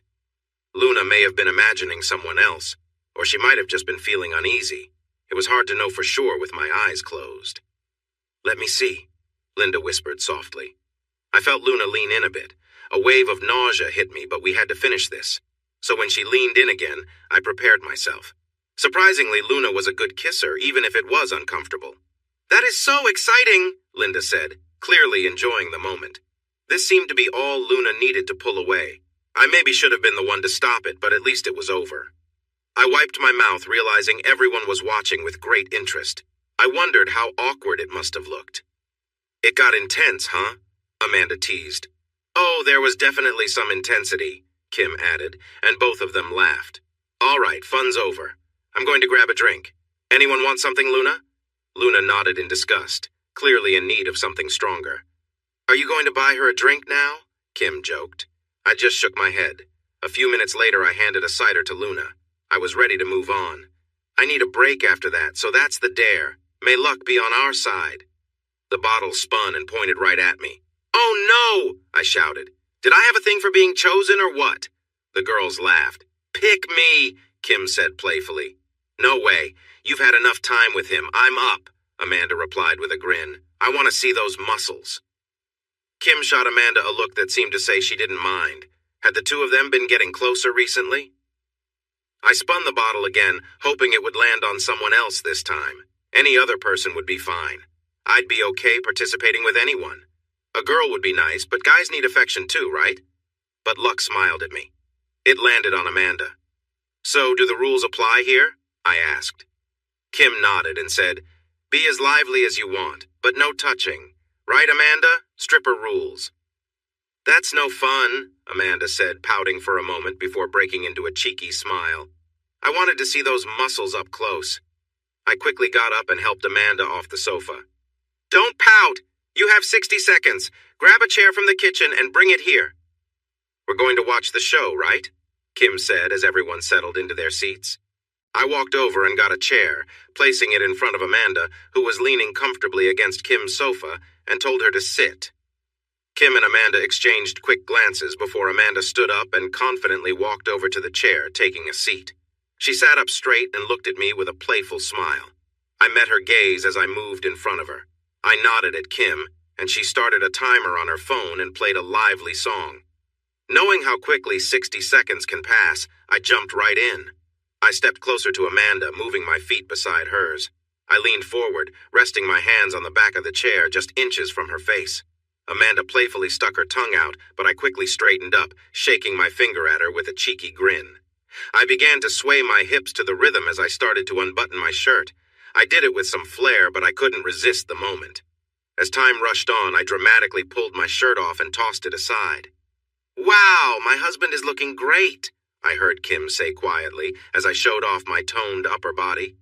But I wasn't finished. I leaned back toward Amanda, my hands still on the chair, feeling her warm breath nearby. I shifted a bit to position myself closer, syncing my movements with the music.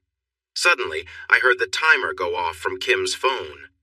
"Just when it was getting better," Amanda said, reaching out to touch me but pulling back at the last moment, looking a bit overwhelmed.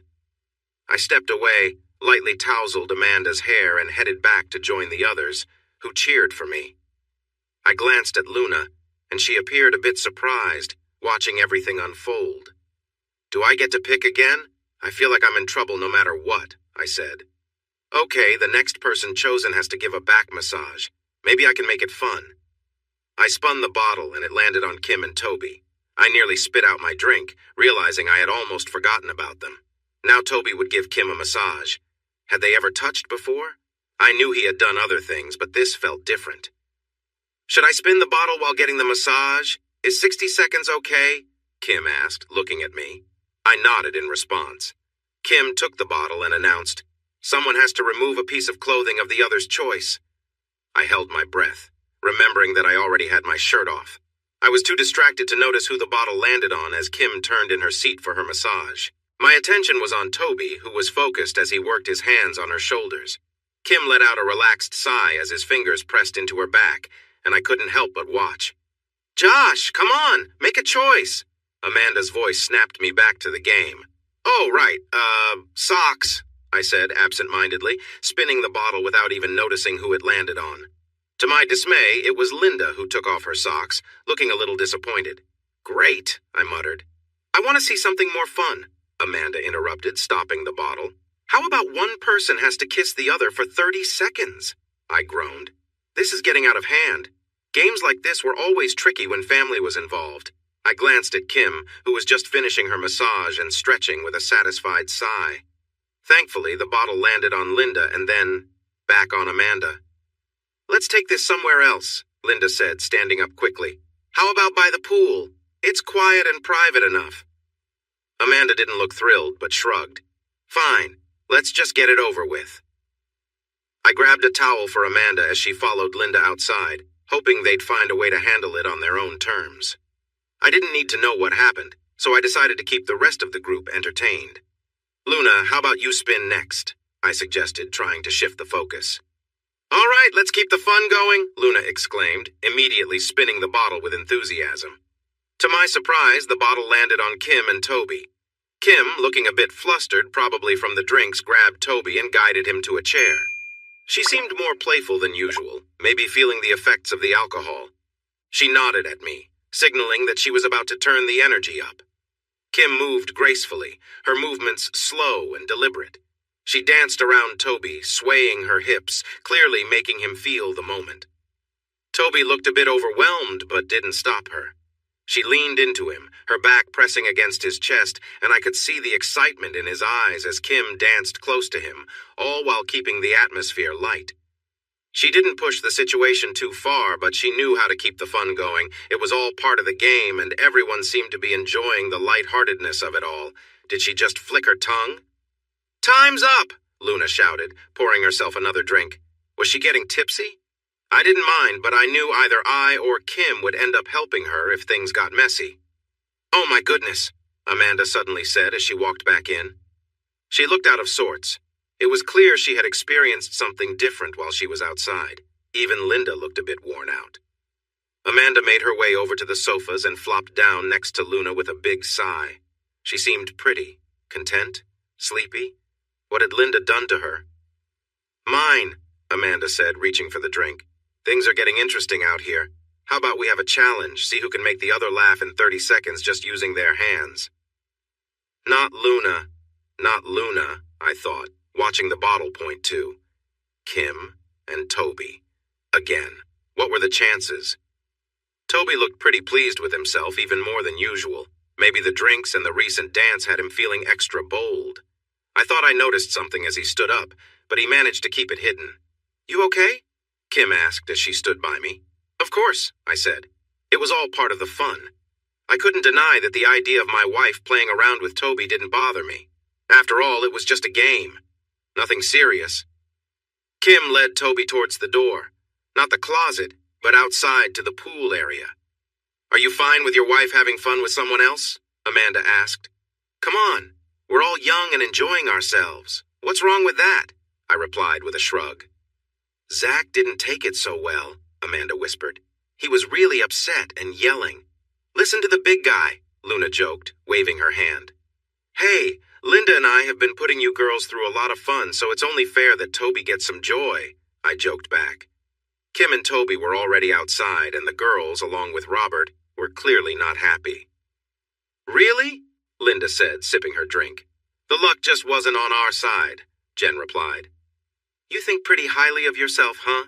Luna said, playfully hitting my chest. "What if we try some straight-up dares?" Amanda suggested. "If he thinks he can make us laugh, we should give it a shot. I bet we can take Josh and toss him into the pool." "Hold on. No need to get carried away. Hey," I said, jumping off the sofa to escape.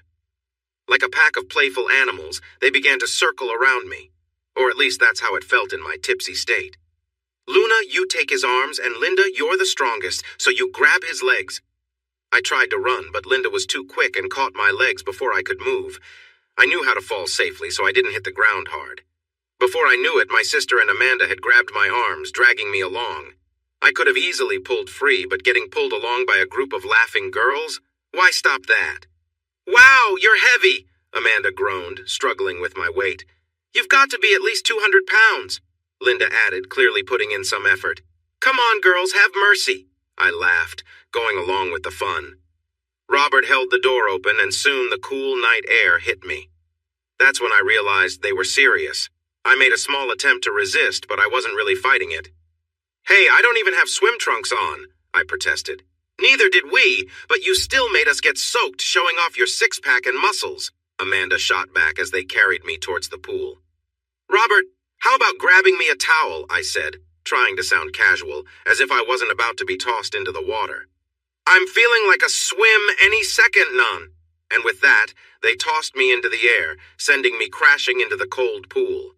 The water hit like ice, but as I surfaced, I laughed loudly and backstroked to the other side. "So refreshing. How about it, girls? Ready for a swim?" I called, hoping to coax them in. But they just laughed, heading back inside, clearly satisfied with their prank. I decided to take a lap anyway, enjoying the peaceful night air. Throughout the evening, I could feel Toby's subtle attempts to get closer to me. At first, it was just his hand resting on my thigh. But as the night went on, he grew a bit more daring. I could have stopped it if I wanted to, but I didn't mind the attention. Maybe I even leaned into it a little. He tested the waters, moving his hand behind me or gently resting it on my knee when he reached for his drink. It was like he was waiting to see if I'd stop him, or how far he could go. Though he didn't push it too far, I could sense what he was hoping for. When Amanda leaned in for a playful belly shot, I laid my head in Toby's lap and I noticed his reaction. He seemed flustered but didn't move. I could tell he was enjoying it, and my outfit, a white crop top and shorts, probably didn't help. I kept things playful, knowing where the line was. Then came the lap dance, and the night took another turn. Toby had been pushing boundaries all evening, and I could feel the tension building. It was exciting, though I knew nothing would come of it. Still, the energy was palpable, and it would no doubt carry into my time with Josh later. I could already feel the adrenaline rushing through me. Now, I found myself kneeling by the pool, with Toby sitting back on a lounge chair. The pool's dim light cast faint shadows, and I could see the tension in his posture. The dare was simple. I had 30 seconds to make him feel something. It wasn't about anything inappropriate, it was just part of the game. Toby was clearly nervous but excited, and I had to admit the situation had me on edge as well. "All right, let's get this over with," I said, keeping control of the moment. Toby didn't speak, but he responded quickly, shifting slightly as he leaned back. I placed my hand on his leg, keeping things simple and not pushing the boundaries too far. My goal was just to play along without making it uncomfortable for either of us. As my hand rested on his thigh, I could feel the nervous energy radiating from him. The 30 seconds would fly by, and I knew he was waiting to see what would happen next. I kept my movements light, just enough to tease without crossing any lines. Toby seemed both relieved and tense at the same time. The game, while playful, had its limits. I knew where the line was, and I wasn't going to cross it. I lightly placed my hand on Toby's leg, keeping things subtle as I prepared for the next part of the dare. "Toby, start the timer," I said. Toby pulled out his phone, set the clock, and gave me a nod. He was clearly nervous but excited, and I could sense the tension. I kept my movements gentle and slow, not wanting to make things uncomfortable for either of us. My goal was just to play along and not cross any boundaries. I placed my hand near his waist, keeping it casual. There was no need to rush. I moved my fingers lightly, tracing a line up his leg to maintain the playful nature of the game without overstepping. Toby's expression showed that he was both surprised and flustered, but he didn't stop me. As the seconds passed, he grew more tense, clearly feeling the excitement of the moment. I could tell this was something new for him, but he handled it well. He gripped the armrests, his breathing quickening as he got caught up in the moment. Before I knew it, the timer went off, signaling the end of the dare. I gave Toby a reassuring smile as he relaxed. It was all just part of the game, after all, and no harm was done. Just then, we both turned toward the door as Luna, Amanda, and Linda came out laughing, carrying Josh between them. They tossed him into the pool with a big splash, and I couldn't help but laugh. Toby gave me a nod before heading back inside, while Josh stayed in the pool, enjoying a quick swim under the night sky. "Josh, let's head inside soon," I called to him, ready to wrap up the evening. It had been an eventful night, and everyone seemed to be having a good time. "Get out of the water right now," I said urgently. "What's wrong?" Josh asked, swimming closer. "I need you to help me right away," I replied. Josh's expression changed, realizing I was serious. I really needed some attention. He quickly climbed out of the pool and came over to me. "Wow, you really needed this," I said, leaning over a chair. "Toby got me all worked up, and I could use some of that husband love." "You feeling worked up?" Josh asked. "Not anymore. Come on, make me feel good." "Do you want this?" Josh asked, moving closer. "Yes, give it to me," I said, leaning back against him. And Josh did just that, making me feel wonderful. His strength was impressive, and the more he moved, the better it felt. Soon, I was writhing with delight. Then he reached around and started to touch me gently, pushing me closer to a big moment. I was nearing the edge and suddenly let out a loud cry of joy. "Oh, wow, yes!" I shouted, feeling overwhelmed. I could sense everything around us, and in that moment it felt incredible. We took a few moments to catch our breath. "That was amazing," Josh said. I nodded, feeling content. "Now get back in the water," I said, giving him a playful look. When I returned after some time, I noticed everyone else still playing games. I might have missed out on some fun, but I felt tired. Kim had really worn me out. But Josh, we found a fun way to keep things exciting even while resting, Amanda said with a smile. Really? I replied, trying not to yawn.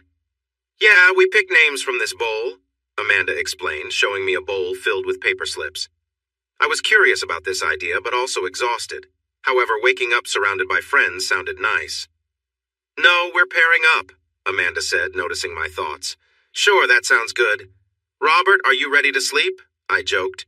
Amanda then passed the bowl to Robert, who picked a name. Jen, look who's together again, he laughed. They often ended up paired. Amanda shrugged and handed the bowl to Linda.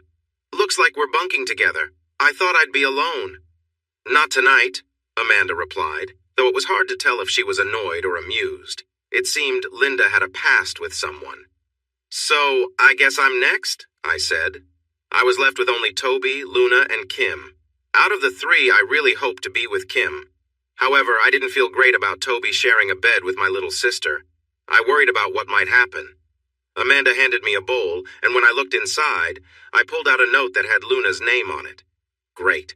The protective brother part of me was winning, but I couldn't ignore the idea of Kim and Toby being together. It was a bit exciting.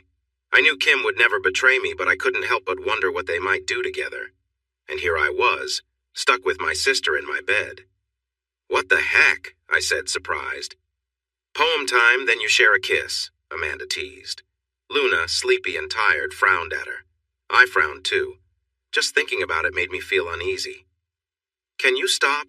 I'm probably going to just fall asleep, I replied.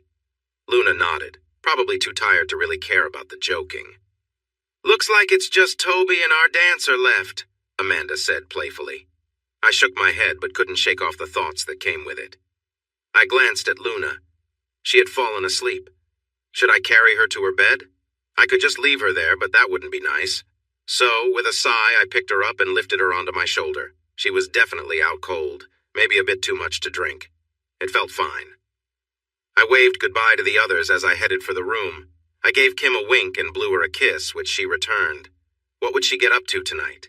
She had seemed really lively earlier, and now they had the whole night. A few minutes later, I laid my sleeping sister on Kim's side of the bed. It felt a bit awkward, but I decided to keep it casual. I brushed my teeth and got ready for bed like normal, letting Luna sleep peacefully. The next morning, I woke up with a mild headache. It took me a moment to remember what happened last night. I realized that I had an arm and a leg over me. To my surprise, I saw that I had cuddled with Luna, not Kim. It felt familiar to sleep that close to Kim, but somehow I must have moved over to Luna. She was sound asleep on my chest. The usual reaction would be to get up in shock or disgust, but Luna seemed so deeply asleep. So I gently moved her leg off me and slipped out of bed, carefully placing her head back on my pillow. I put on my robe and made my way to the hallway and down the stairs. As I entered the hall, I noticed Toby's room and saw Kim coming out. She looked a bit messy, and I thought I saw something on her. She hadn't looked her best. I couldn't help but find it amusing. She quietly closed the door behind her, turned, and noticed me. She smiled a little and walked over. Have you been misbehaving? I asked, trying to keep things light despite my headache. You could say that. He was a bit excited this morning, Kim whispered, hoping to keep it low-key. Oh, really? I replied, noticing some marks on her face. Did you two do anything? I began to ask, but I hesitated to finish. No, of course not. I just helped him out a little, she said, sounding a bit frustrated. But then he got a little messy, and I'll tell you more later. I need some rest. I slept well, but I still feel tired.